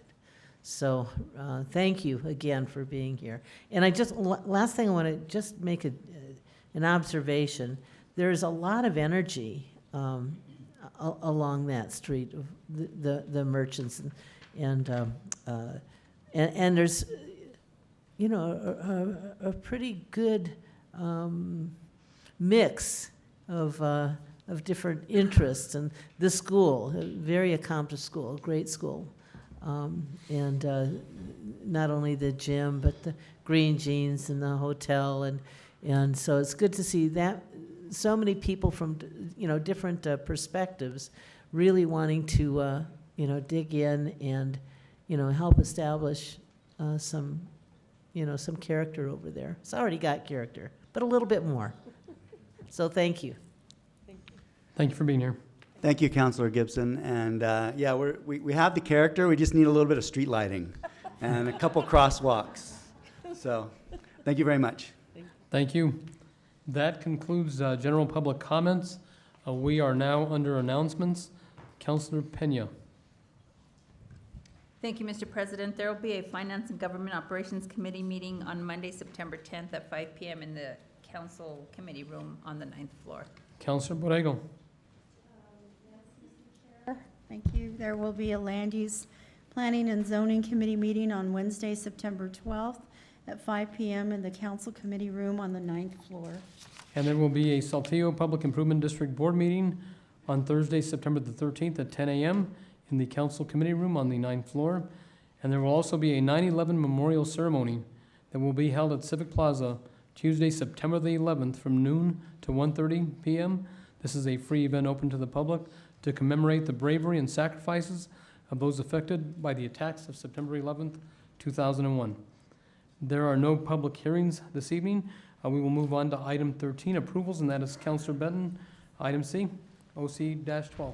Excuse me, Council President Sanchez, may I just say something quickly? Yes, go ahead, Just Snyder. before we lose the audience from public comment, I wanted to note, because it happened kind of quickly procedurally, but we wanted to thank both you and Councilor Jones for introducing item 72 that was added to the letter of introduction to indeed fund that police helicopter. So I don't know that the public really got to hear that you had done that if they didn't hear the press conference earlier, but I did want to thank you for introducing that.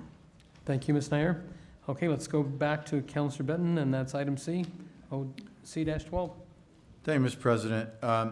This is R52, OC12, recommendations for appointees to the IECC committee.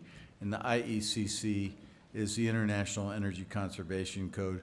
This is a committee that's going to discuss, and I appreciate the co-sponsorship of Councilor Davis on this, but to discuss having Albuquerque move into the current edition of the Energy Conservation Code. So these are folks from, I think, a very reasonable and broad group of interests within the building community and the environmental conservation, energy conservation community. So I'll move confirmation. We have a motion and a second for confirmation, and we also have a amendment that's going to be distributed. Sure, they're distributing the amendment right now.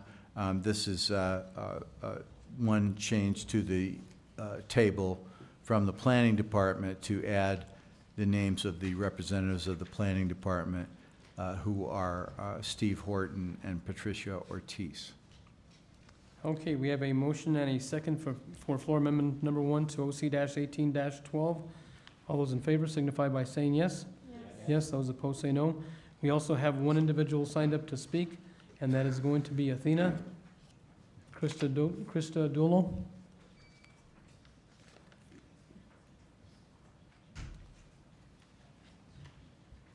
Welcome. Thank you, President Sanchez, council members. As president of your Energy Council, I thank you for considering me for the International Energy Conservation Code Committee. I would have taken the appointment seriously and with the best intentions for the future of our children. I'm concerned, though, because once again, it appears that we're supporting business as usual rather than rolling up our sleeves and going to work to get the job done. And this is from a few names that I see on there, specifically one from the Energy Council. I just don't want us to look back with regret like my mom does. See, in 1956, she was pregnant with my older brother, and she was prescribed a pill. It was to help her get over her morning sickness. Well, 9 months later, my brother was born, and the pill caused his arms to be with no muscles and his hands to be very stiff. And of course, that pill was taken off, but she looked with regret ever after. Frankly, bricks and mortar and buildings are boring to everyone except to energy nerds like myself. And as an environmental engineer, I also know that they're very important. Yes, I would have pushed for the 2018 IECC code. That is definitely where we need to go. We need to start aiming high and moving towards a clean energy city. So let's remember that as you get your recommendation from this committee. Thank you. Thank you for your time. Any other questions? Councilor Benton to close. Thank you, Mr. President. And I want to acknowledge and appreciate Athena's leadership on the code committee or the energy committee, but the selection of the two people were actually voted upon by the committee, so that's why we have those people. And we, I think we've got a good balanced group. You know, some people go, well, you got too many environmentalists on it. Somebody else says you got too many builders and developers on it, but I think we have a good group of people who can have a discussion about this and bring us into a modern energy code. So thank you. Urge your support. We have a motion and a second for approval of OC-12 as amended. All those in favor signify by saying yes. Yes, those opposed say no. That carries unanimously. We are now under final actions. Item 8, Councilor Gibson, R-49. Thank you, Mr. President. So R-18-49 is creating a task force to explore options to register and regulate short-term rentals in the city of Albuquerque. And I know we did have a speaker here earlier.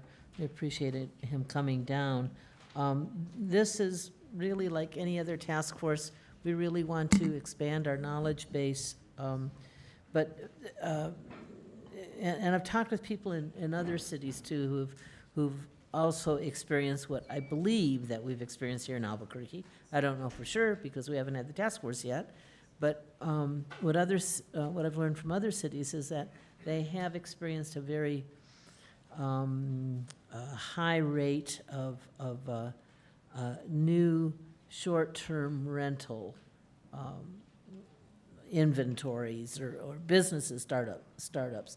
And while I certainly, want to support people in doing that, and I think most people are probably doing the right way, we do have some that might be a problem, and so we put together this list of people we would like to serve on this task force. And actually, I should really turn this over to Ms. Morris, who can give us better detail that I think that I can right now. So, go ahead and proceed. Good evening, Council President and councilors. Councilor Gibson, I think, gave a very good summary there of the background that led us to approach this as a task force. The idea behind the task force is to try and get the best practices from other communities in terms of how to possibly register and regulate the industry. It is a growing industry in Albuquerque and in New Mexico. The task force has 12 members. It includes a number of city staff from important departments that would be involved in either enforcing any regulations or implementing any registration process. So it's staff from the planning department, code enforcement, legal, council services, the mayor's office, and treasury. But then there are also representatives from the industry, so Visit Albuquerque, the real estate industry, and the lodging industry, and then the community in general as well.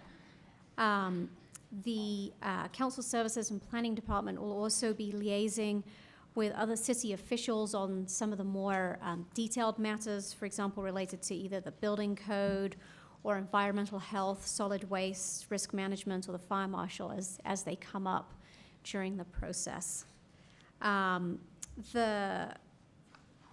recommendations as a time frame for this are set by the resolution for March 2019, and then any regulations or registration process that the council would want to act on would occur after the report is produced based on the recommendations of the report. Councilor Gibson. Thank you. I just wanted to add one thing. We had heard from someone from the Lodgers Tax Advisory Board earlier today, and they want to be able to participate in this, and absolutely, they would be a very good resource for this. So I just wanted to point that out. If there's anybody here from Tax Advisory that Lodgers Tax Advisory Board, that yes, we would like to have you weigh in on this as we go along. So I'm going to move the resolution R-1849. We have a motion and a second, but we also have one individual signed up to speak. That is Monte Harms. Thank you.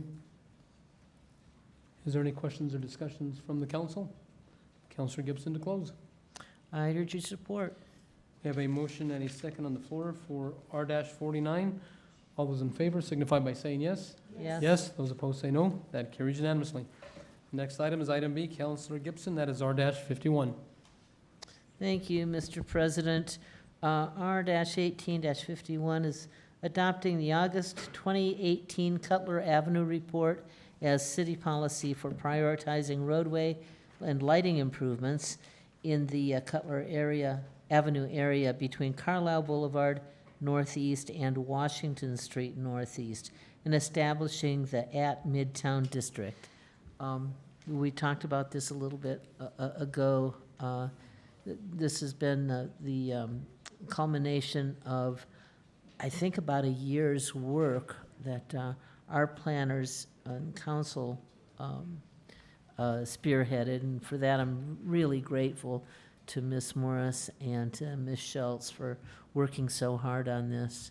So I'm going to move for approval R-1851. We have a motion and a second by Councilor Jones. Is there anyone from the public here to speak?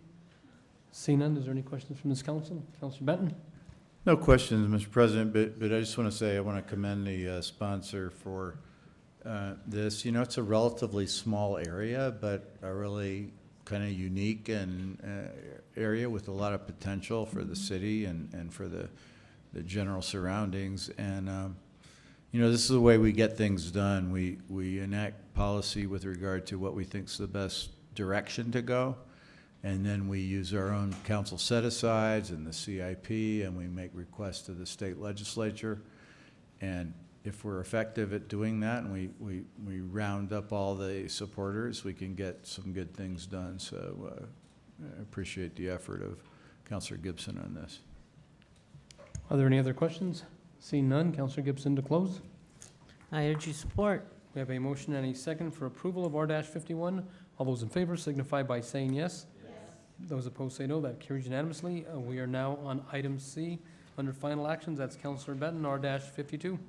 Thank you, Mr. President. This is R-52, adopting the Rio Grande Complete Streets Plan, making recommendations within the plan policy priorities for the Rio Grande corridor between San Pasqual Avenue and I-40. I move a do pass.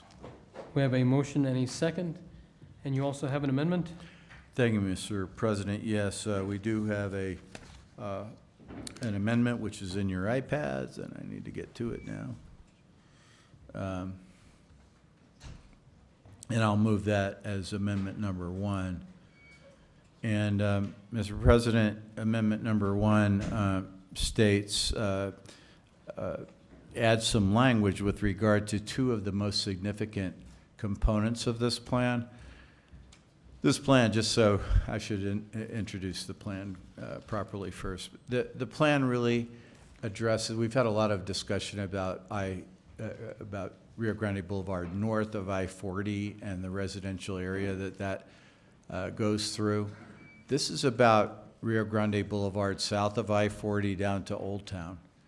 And that has long been a very important corridor for the city. We haven't really invested much of anything in city funds in that corridor. If I had to guess, I'd say for 40 years. And it is there's some good things going on with regard to hotels and people with generating visitors and guests. It's also a corridor that many of our neighbors and residents of the South Valley pass through on their way. It's a way to the South Valley via the Central Avenue Bridge and, of course, I-40 Bridge.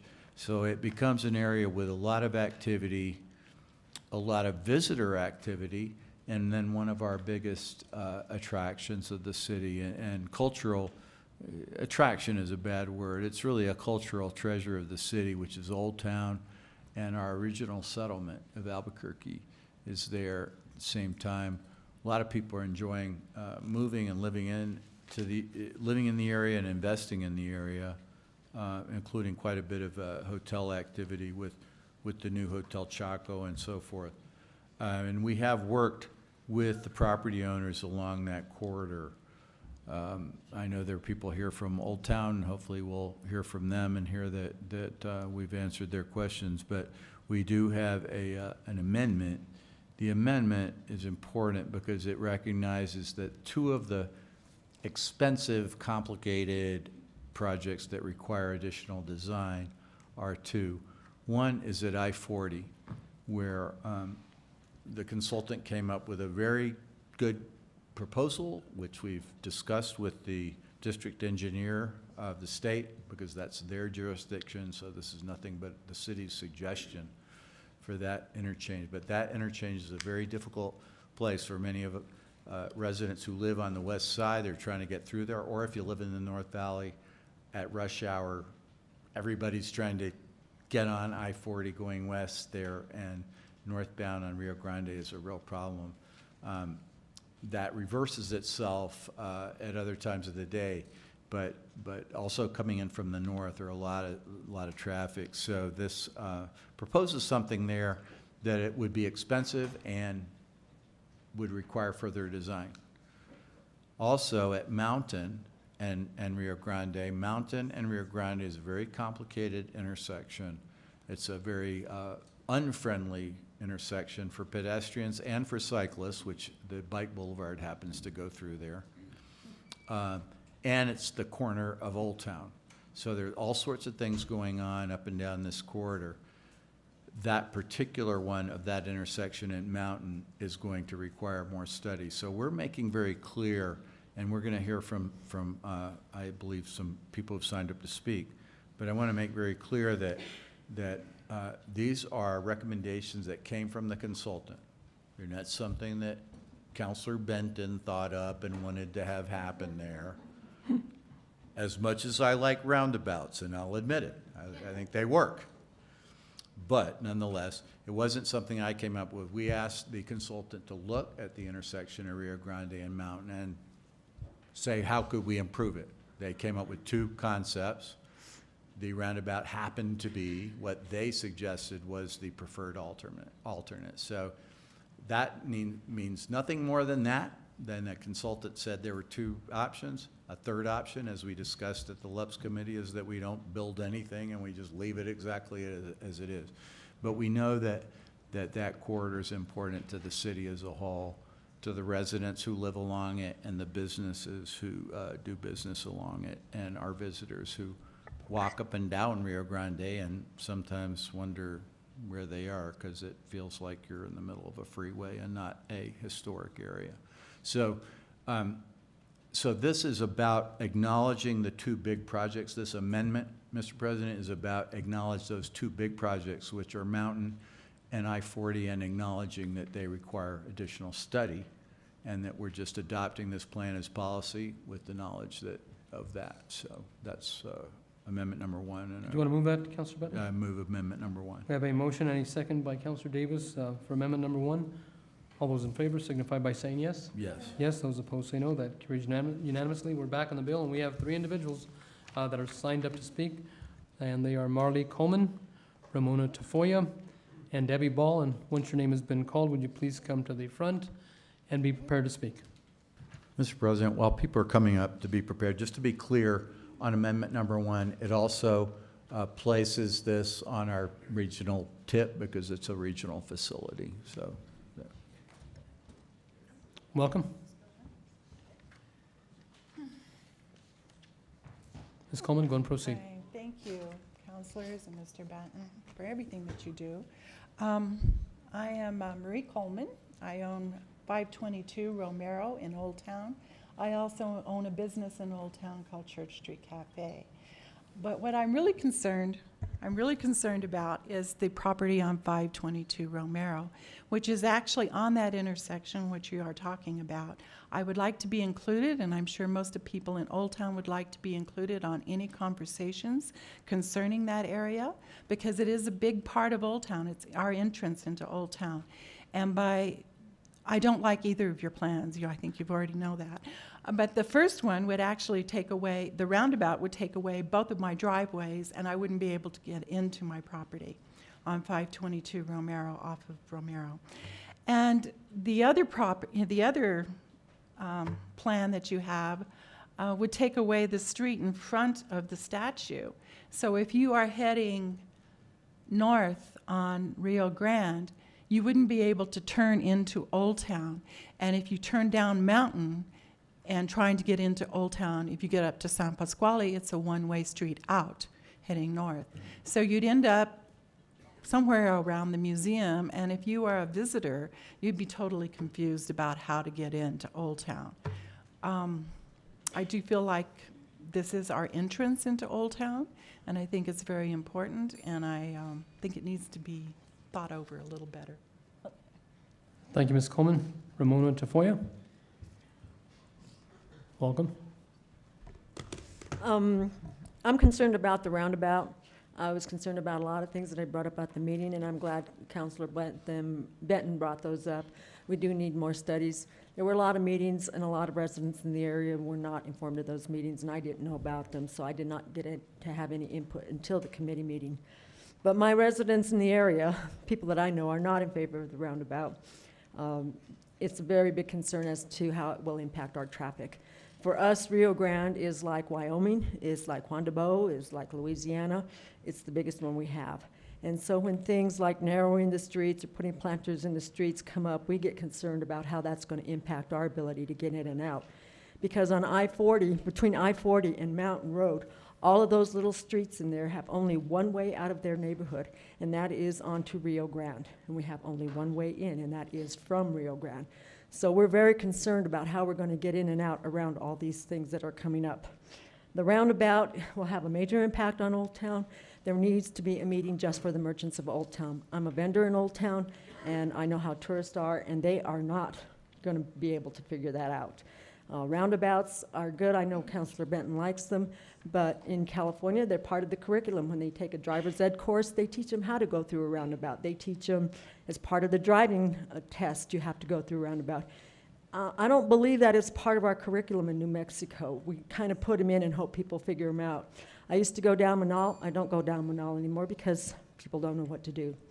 But I think that all the concerns we brought up need to be readdressed, and I think that if the city's going to address this as a policy, that's fine, but they do need to have far more meetings when the time comes to doing all the issues that are in the plan.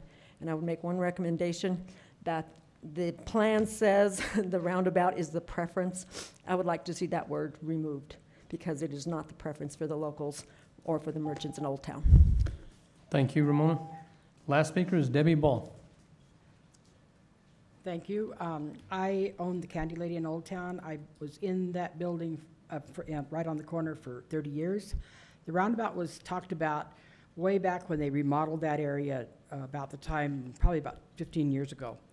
And back then it was a bad idea. It's a bad idea now. That's a state highway.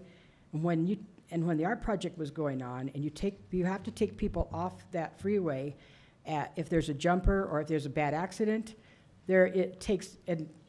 I know you don't like that idea, but it takes an hour. It took an hour during the art project to get from the freeway to Central. And a roundabout would make it worse. You're taking away our entrance to Old Town. Even in the second one, it takes away the street, which is the only way out. When we have festivals and they close down the square, you have to go into Old Town and then go back around on Charlevaux and then back down San Felipe. But that we need that street for buses to come in, for people to get out. And I was never notified. People in Old Town were not notified about this. I talked to the lawyer on the corner. I talked to the owner of Little Anita's. The people my customers that surround it, none of us heard about this. And I get the letter Mr. Benton's letter every week. I look through every single one of them, and it wasn't in there. It is not a good idea. We don't have the money for it in the first place. If we would get more lighting and beautify it, we'd be fine. But the backup isn't the cause on Rio Grande isn't because of Rio Grande. It's because of the problems going west on the freeway. But I think Old Town, all the merchants in Old Town, all the merchants in that area, and the homeowners need to know about this project. This is a huge project, and it's not right to adopt it and then say, well, you have to put up with it. It's not right. And we have a hard enough time getting people in Old Town in the first place, including local visitors, and they will not come down because of it. Thank you, Ms. Small. Thank you. We are back on the bill. Is there any questions or comments from the council? Councilor Pena? Thank you, Mr. President. I just want to let Councilor Benton know that, I really appreciate, the work he's done on Central and what he's trying to do on Rio Grande. There's been so many improvements in terms of some of the vacant buildings that have been down there. But, as part of this, I think it's important. I understand what he's talking about, Old Town and how these things are needed. And it's really a treasure in the city of Albuquerque. And actually, the interesting part of it is that, an area in the South Valley predates Old Town, and going back into, some of the issues that we have on our side of town is that, when ART came about, one of my concerns is really the fact that we didn't do a comprehensive traffic study as part of that. And as you know, we're not building any more river crossings. So I just get real concerned when there's these ideas of constricting the flow of traffic, and it's really just a challenge for us. So for me, I would like to see as part of this, I don't know if we can do an amendment on the fly on this, but just to really add in there a component about doing a traffic study and how it impacts the flow of traffic, because this is it's a river crossing just on the other side, and it's really, it's just gotten more and more difficult. And as people who live on the west side of the river know, it's, anytime there's an accident on the freeway, it's just like a nightmare trying to get across. People are spending hours and hours in their car. And, I don't know if it's appropriate to do something like that at this point or not, but I would like to see, and I don't know if Mr. Melendez, if you can add to that. Let's go to Councilor Bennett, and then we'll go to Councilor Davis. Well, I actually wanted, Mr. Melendez? Sure, Okay. I'll hear from staff.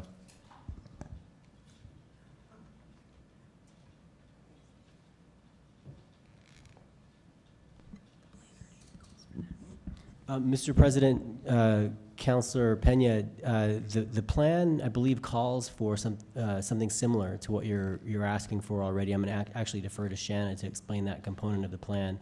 To the extent it doesn't cover what you're specifically interested in, we could work with you on an amendment to try to figure out how to package that into the resolution.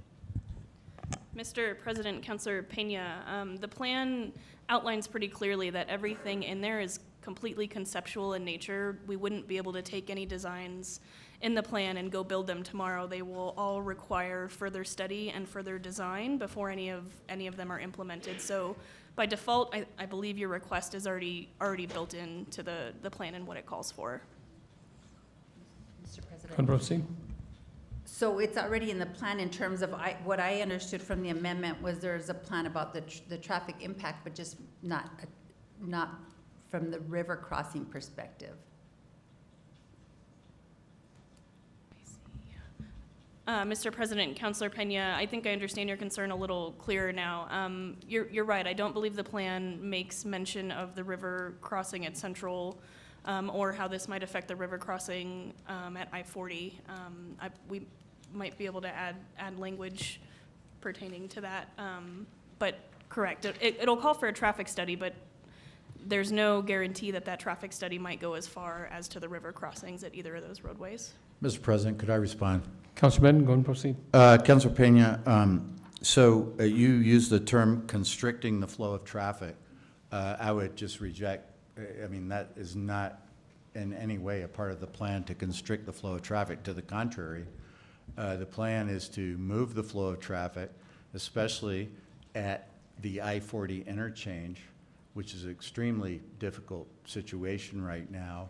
And even the state engineer acknowledged that there are problems with regard to the on-ramp westbound from Rio Grande, and that the solution that was proposed for that intersection by the consultant, in fact, has already been implemented by the State Highway Department up in Santa Fe. It's on a larger scale, but it's the same exact configuration. This would be a compact form of the same thing that would actually move seemingly, again, with further study, we could only know, but would seemingly move it faster through the I-40 and Rio Grande interchange. With regard to the mountain interchange, the reason that the consultant recommended a roundabout there was that it would actually move traffic more effectively through that point, which is a choke point.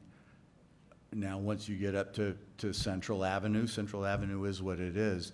And currently, as far as I can see, as far as westbound traffic after the construction of ART, I would just say that it seems about the same. I live right practically at that intersection, and I experience that every day.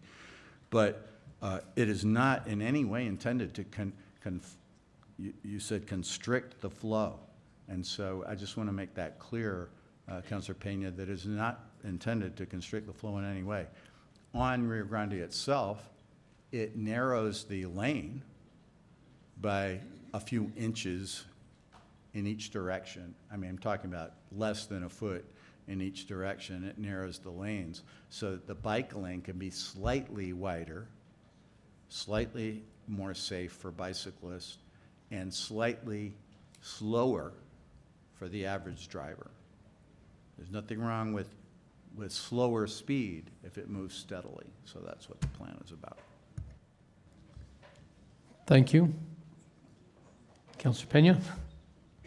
Thank you, Mr. President. As I started out by saying initially is that Councilor Benton, I really appreciate some of the improvements you're doing. You're really looking at your district and really being mindful about how you're trying to make those improvements. And I think you've made some long-lasting change that's gonna benefit that community for a long time. But you know, I was elected to represent District 3, and one of the major issues that I have is crossing the river and the flow of traffic. You know, there's the traffic that we're having as a result of the art project, and I know you live there, but you don't live across the river, and it's on a daily basis, the calls and concerns that we get from residents about the flow of traffic is just, it's difficult. And if you look at the MERCOG, one of the major issues they have is how we're going to address the population growth and how we're going to address the fact that we're not going to have any more river crossings in the near future. And as you know, most of the jobs in the city of Albuquerque, until that changes, are on the east side of the river. So the problem's not going to get better, it's going to get worse. So I do appreciate the work you're doing, and if I represented the area, I may be doing the same kinds of things, but I really do have to look out for my constituents west of the river. So Mr. Melendres, were you able to prepare an amendment, or? Councilor Pena, Mr. President, Councilor Pena, yes. Based on the guidance that I think I heard from you, this would be Amendment 2 for your motion, if you so choose. It would read on page 2, line 16, add a new section 2 that states that the city shall study potential traffic impacts on the river crossing at I-40 and the river crossing at Central before implementing any of the physical roadway changes recommended by the plan. Thank you. I'd like to move that amendment. We have a motion and a second for floor amendment number 2 to R-52. Councilor Harris and Councilor Benton. No, I'm going to defer to Councilor Benton. I just wanted to make sure that he got a chance to respond.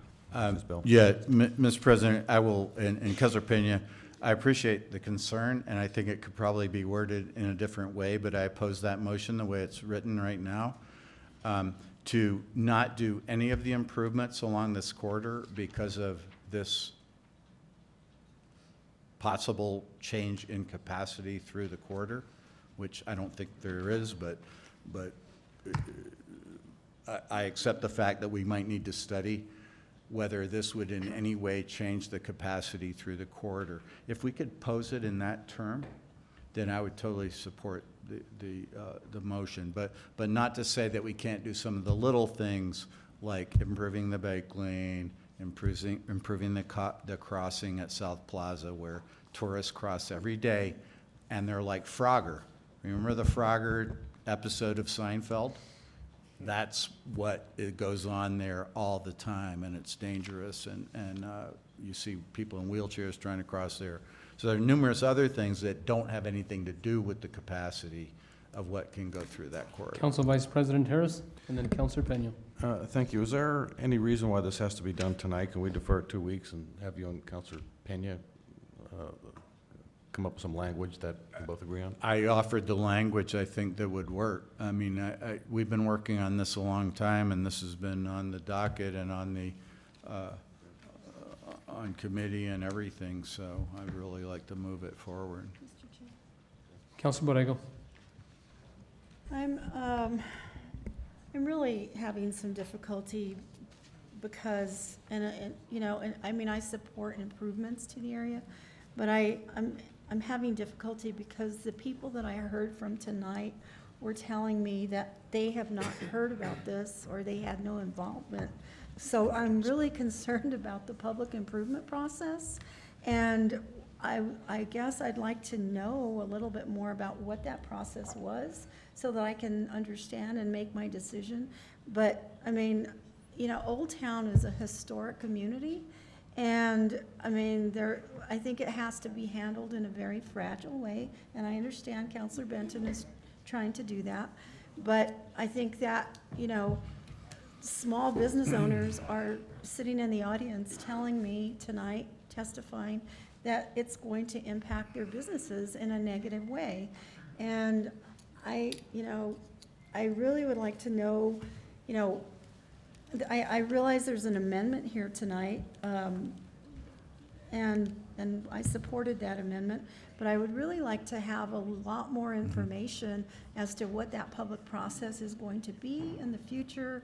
I know there's a process for TIP, I understand that, but before I make my decision, I really need to hear a little bit more about that. Thank you, Councilor Borrego. Let's go to Councilor Davis and back to Councilor Benton. Thank you, Mr. President. I don't want to belabor this point, but I appreciate that. And Councilor Borrego, I appreciate you chairing the committee where we heard about this. And I know we went at some exhaustive length about the public input that had been so far. And our committee, if I recall, voted to recommend approval of this while Councilor Benton was working with the neighborhood to add this amendment. And I think this is the amendment that was recommended by the neighborhood because that first section of his amendment number 1 was required additional standalone public processes to gather input from property owners.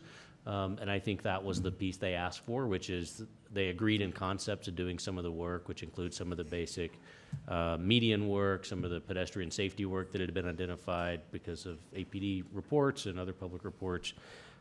So I understand that, and I think we have gotten to a place where the neighborhood and the community agreed that they supported the concept if we had standalone meetings for those big pieces like the roundabout, and I think that was the point of this amendment. So I'd support this. I don't think, I'm not sure that the I-40 river crossing is impacted by this at all, but so I'm not sure that's relevant here, but I think that could also be incorporated in these standalone meetings. Excuse me, Councilor Borrego. Councilor Davis has the floor. Thank you. Let him finish. Anyway, I think we discussed very briefly, Mr. President, during the committee meeting, we talked about some of the traffic input, and I think the community expressed that, and the councilor expressed, and DMD expressed, that would absolutely be a part of their review process. So I hear those concerns, but I feel like through the committee process, we addressed those with this amendment, and the committee agreed that we thought this would be sufficient, and I still stand by that. I appreciate that. Councilor Pena, and then I'll go to Councilor Borrego, and then back to Councilor Benton. Thank you, Mr. President. So, Mr. Melendez, can you offer up, based on Councilor Benton's recommendation? Mr. President, Councilor Pena, I think I can, based on the discussion, and so the language that I read in earlier, I think was probably a little bit over-inclusive of what your concern was, and as was pointed out by Councilor Benton, that what I had said was any physical roadway change, but after hearing what we heard, there's some physical roadway changes that won't have even the potential of the impact that you're considering. So I could change that language, and if you accept it as part of your motion, then that would be what's on the floor to vote upon. And basically what it would say is that the city shall study potential impacts on the river crossings at Central and the river crossing at I-40 before implementing any reconfiguration at Rio Grande and Mountain or at Rio Grande and I-40. So I'll change my amendment to that. And I'll second that, Mr. President. Okay, we've got a motion and a second for the changed amendment number 2.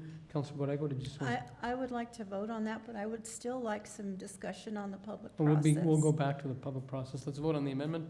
We have a motion and a second for R-52, amendment number 2. All those in favor signify by saying yes. Yes. Yes, those opposed say no.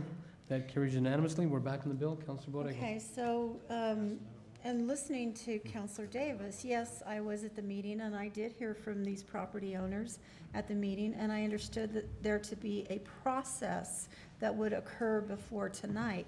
I'm watching these people in the audience who are small business owners in Old Town, and they're shaking their heads saying there wasn't a process. So between the time that this was approved at LUPS and the time that we got here tonight, I would like to know what that process was. And I would like to Councilor respond Benton. to that. And I would like to respond to that. So thank you, Mr. President. So here's part of the problem. The Old Town merchants were notified.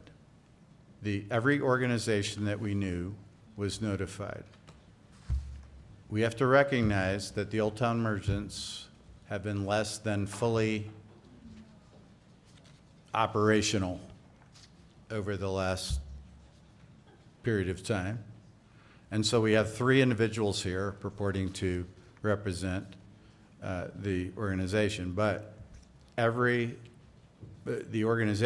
active organization on the city planning contact list was notified as to meetings. There was a meeting held.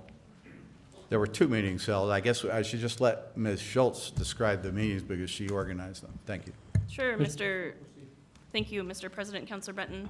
In addition to any nearby merchant or neighborhood associations, property owners within 100 feet of the plan area were also notified via mail. We did hold a first meeting it was around August of 2015 at Hotel Albuquerque. The consultant came out and did an interactive meeting where we said generally what we were looking to do and asked the attendees for input on problems they see along the corridor.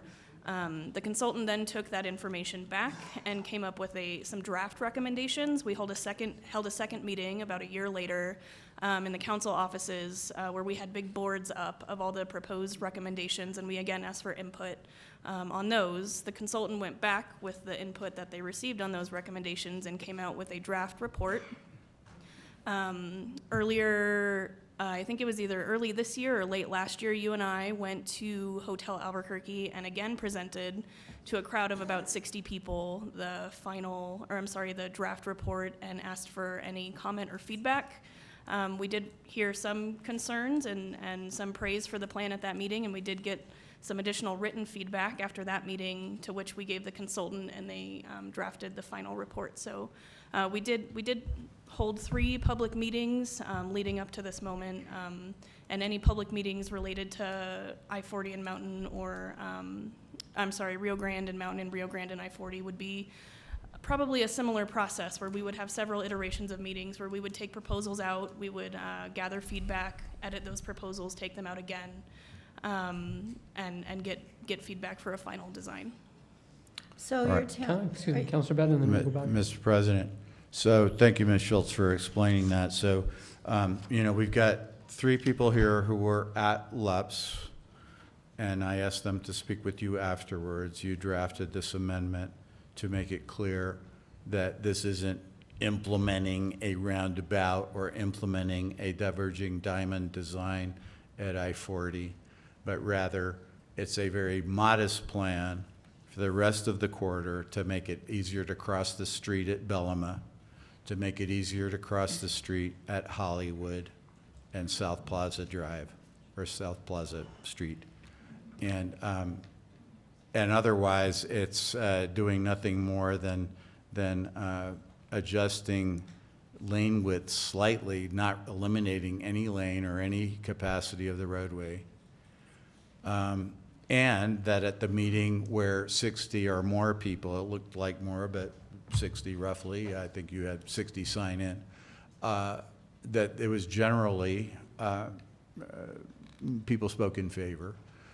And again, just to make clear, when we try to notify people, counselors, if there's not a organized and recognized neighborhood association, it becomes very hard to contact people outside of the 100-foot limit of a thing like this. And so not only was the Old Town Merchants Association notified, but apparently they didn't notify their members, or maybe these folks are not their members. I don't know who was members of what over there. But also the West Old Town Neighborhood Association, which one of the speakers is a resident of, also did not exist at that time. So, you know, we're at a deficit when we try to do something like this of value, when neighbors aren't organized themselves or businesses aren't organized themselves. And thank goodness they appear to be building that organization now again. And the West Old Town Neighborhood Association is active again, as far as I can see, so that's good.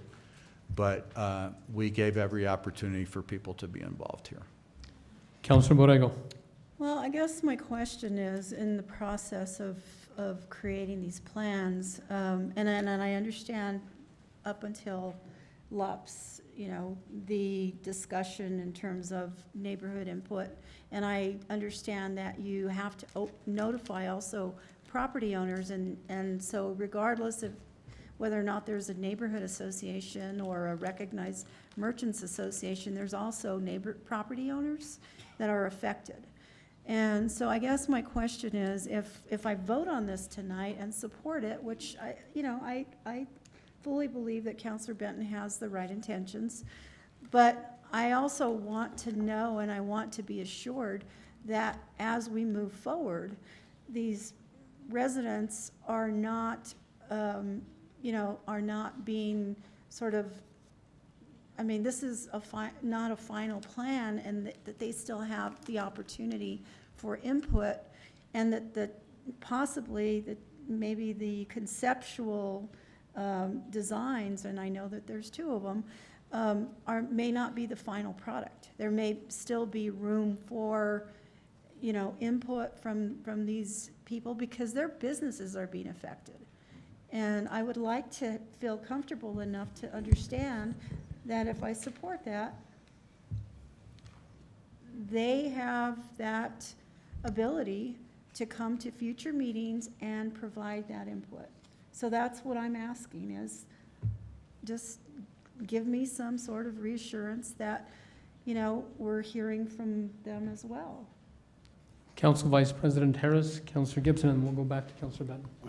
Just very briefly, I've worked with Councilor Benton since I've been on the council for 12 years, and we both represent areas. When you represent older areas and you're trying to do any kind of redevelopment, you're trying to change anything in a neighborhood that's established, you're going to get dissent because you're making some changes.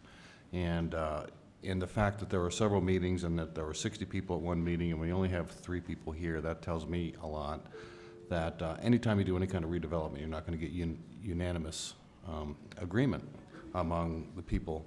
And the council represents that area, and I'm sure that he worked very hard to try to get as broad support as possible, but we can't expect to do a project like this and have unanimity of agreement. We have to do our best, and the councilor has to stand before his people to and get their support and make his best case, and I think he has, and I'm confident that the process has been fair, and we've done our best, and the analysis is good. Councilor Gibson. Yes, thank you, Mr. President, and I guess I feel a need to kind of step back at this point and remind myself, and maybe others out there who may have forgotten, that this is a conceptual plan. There's nothing hardwired in it, unless I've missed something great, and I don't think I have. We hardly change light bulbs around here without taking public comment. I've done a number of things in my district, and I think we counted up everything I've done over the past 5 years, and gotten input from so many people on each thing, probably still would not be as much as what Councilor Benton has done in his district. So I don't think there's any nefarious plan or idea, intention of cutting anybody out of the process. And you know, so a little trust will go a long way here, I think. You know, Counselor- in looking at his past Counselor, record. I'm Counselor- certainly Counselor not, Borrego, I'm Counselor certainly Gibson has the not floor, please. saying that in a negative way. Counselor I'm- Borrego, let her finish up, please, and I'm you can asking proceed. that the You can. process be reaffirmed, that's all. Counselor Gibson? No, I think that's what I'm trying to do, Yeah. is give you some Some- insurance. You know, yeah. So. And Counselor also the Gibson, go ahead and proceed. neighborhood. Thank you. Okay, Counselor Borrego. I think I've said what I needed to say. Okay, are there any other questions or comments? Let's go to Counselor Benton to close. Thank you, Mr. President. Yeah, just to be really clear, you know, the business about not being notified, we do our best. I will say that we did have notification of this, and Mr. we Foya, did- please. We did Close your have comments. notification in our bi-monthly newspaper about these meetings, so if somebody missed them, I'm sorry. But I am not going to go knock on the door of every person in my district and let them know about a meeting. People who are engaged are engaged. People who are not engaged may get engaged later, and I appreciate their engagement, and I appreciate the concerns of the Old Town business people, who I assure the last thing I would want to do is do anything to harm Old Town. That Old Town is my neighbor. It's a place I love, and I go and hang out on a regular basis, and none of these plans would do anything to harm Old Town over my dead body. But not everybody's always going to be apprised, or they may be out of town, or they may have been sick that weekend and they didn't find out about something. But the best effort was made by the city to notify people, so I want to make very clear about that. Secondly, the concerns of Councilor Borrego, we just voted upon in Amendment Number 1, which states that both of those two most impactful parts of this plan will be further dealt with through a public process. Is exactly what that amendment says. So I don't know what the confusion is there. Also, I appreciate the support of Councilor Gibson, but yes, certain parts of this plan would still be hardwired. The parts that we did not exclude, and I appreciate the amendment from Councilor Pena. We basically set those two things aside as not things that are hardwired to move forward, but the rest of the plan would move forward as an actual plan and as a priority of the city. So I urge your support, councilors. We have a motion and a second for R-52 as amended. All those in favor, raise your hand and say yes. Yes. Those opposed? That carries unanimously. We are now on item D, R-55, and that is also Councilor Benton. Mr. President, this is amending the capital implementation plan of the City of Albuquerque by supplementing current appropriations for the completion of a traffic analysis on South Broadway Boulevard. I move it do pass. We have a motion and a second. And Mr. President, if I could just quickly, South Broadway Boulevard, those of you who are familiar with South Broadway Boulevard, once you get south of the lead and coal overpasses, is a four-way facility. It's fairly wide open. There are very few traffic lights along there. It's a speedway, and we were approached by our neighborhood, the South Broadway Neighborhood Association, to try to do something about it. And this is just to proceed with that, continue that process, because we also recognize that Innovate ABQ is on Broadway Boulevard, and so is the Martineztown Neighborhood Association. So there have been plans for Broadway over the years. This is simply trying to consolidate and pull them into one. And we have one individual signed up to speak, and he's ready to speak, Art Tenenbaum. Thank you, Mr. Chairman, members of the council. I appreciate the opportunity to address you. I must have misunderstood something in the legislation because I thought it read from lead to Lomas, which is not South Broadway. So the legislative packet indicates that there's a couple $1 million in transportation tax money available. And this would cost, well, if it is from lead to Lomas, which goes from south to north, I'm confused because I don't think the legislative language is accurate, certainly not precise. So there are a couple $1 million in transportation tax money sitting around. You want to give Bohannon and Houston $45,000. It's about $5,000 a block. What do I care? I will tell you that 9 years ago, Ken, Mr. Sanchez, Mr. Benton, I'm sure you remember this, probably Mr. Harris remembers this. I fought tooth and nail against the city council trying to take the transportation excise tax, the $0.25 $35 million a year at that time, transportation tax. The council wanted to take that tax out of the voters' hands and extend it for 3 months.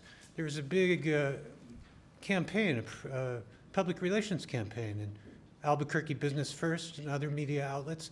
I heard over and over again, 43 bus drivers will lose their jobs. However, I went through the legislative packet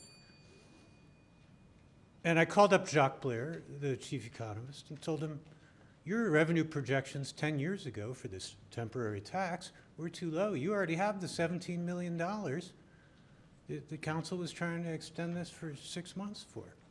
That's the last I heard of it. So I'm not proud. I found $17 million. I guess the first $17 million is the toughest. Go ahead and do what you please, council members. Thank you. Are there any comments or questions on this bill on R55? Seeing none, Councilor Benton to close. Urge your support. We have a motion and a second for approval of R-55. All those in favor signify by saying yes. Yes. Those opposed say no. That carries unanimously. We are on the final bill, and that is Councilor Davis and Councilor Benton, M-2. Councilor Davis. Thank you, Mr. President. Being the last one, I know that means we must move quickly. I make a motion to move M-18-2. It's a memorial urging Congress to permanently reauthorize and fully fund the Land and Water Conservation Fund. We heard Ms. Torres speak earlier and very eloquently about the impact it's had for us here in Albuquerque. The Land and Water Conservation Fund is a federal program that is always under consideration for cuts in the federal budget process, and this resolution supports our congressional delegation in their efforts to protect it and the funds that we use here for our public lands. I urge your support. We have a motion and a second by Councilor Benton. Councilor Benton. Yeah, just quickly, Mr. President, you know, this list in the bill, the whereases of what the Conservation Fund has done for our area over the years is really impressive. Valle del Oro, Cibola National Forest, Rio Grande del Norte National Monument, Petroglyph Monument, Valles Caldera, Chaco Culture Historic Park, Tingley Beach, Heritage Hills, and Rio Bravo, among others. And that goes on. We still have the Petroglyph Monument, which many people do not understand. If you look at the boundary of that monument, it contains numerous lands that are still private, that we have not been able to acquire, and that we will probably not be able to acquire without the use of a fund like the LWCF. So we're working on a new visitor use plan together with the Park Service on that facility, but it has its challenges because we can't control its boundaries because they're privately owned. So we need to preserve that incredible historic, not just a historic or cultural asset, but a religious asset to our Native American pueblos, the monument.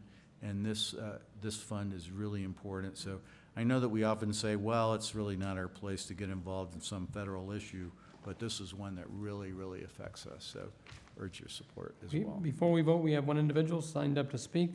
That is Art Tenenbaum. What are you doing? This is not an action item on the agenda. This memorial, you might as well post something on Twitter or Facebook. So, yeah, I was curious about this. I'm a curious man, and I called up one of the offices of the congressional delegation. This fund was first created in 1966. I was told that states and counties use the fund. It's got about $955 million in the fiscal year 18 appropriation, a little bit short of $1 billion. So, yeah, I don't know what the city's doing. You're not really taking any action. It's a nice gesture. And I don't know if you've been paying attention to what's been going on in the United States Congress for the past 20 years. They've earned a reputation as the do-nothing Congress. Each and every day, the folks on Capitol Hill are getting more and more insane. They're driving everyone crazy. So if you want to appeal to the United States Congress, or urge informally, is this informal, this memorial? I don't even know. It's not an action item. You're not taking action. So if you want to kind of informally or halfway urge the Congress to fully reauthorize, what is it? You want to urge the Congress to reauthorize and fully fund the LWCF, the Land and Water Conservation Fund. Well, go ahead. I think it's a waste of time. I think you've wasted my time, certainly, when you have much more important things that you should be working on. Thank you and good night. Thank you. Councilor Davis to close. Urge your support. We have a motion and a second for approval of M-2. All those in favor signify by saying yes. Yes. Those opposed say no. That carries unanimously. And if there is no further business before this council, this meeting is adjourned.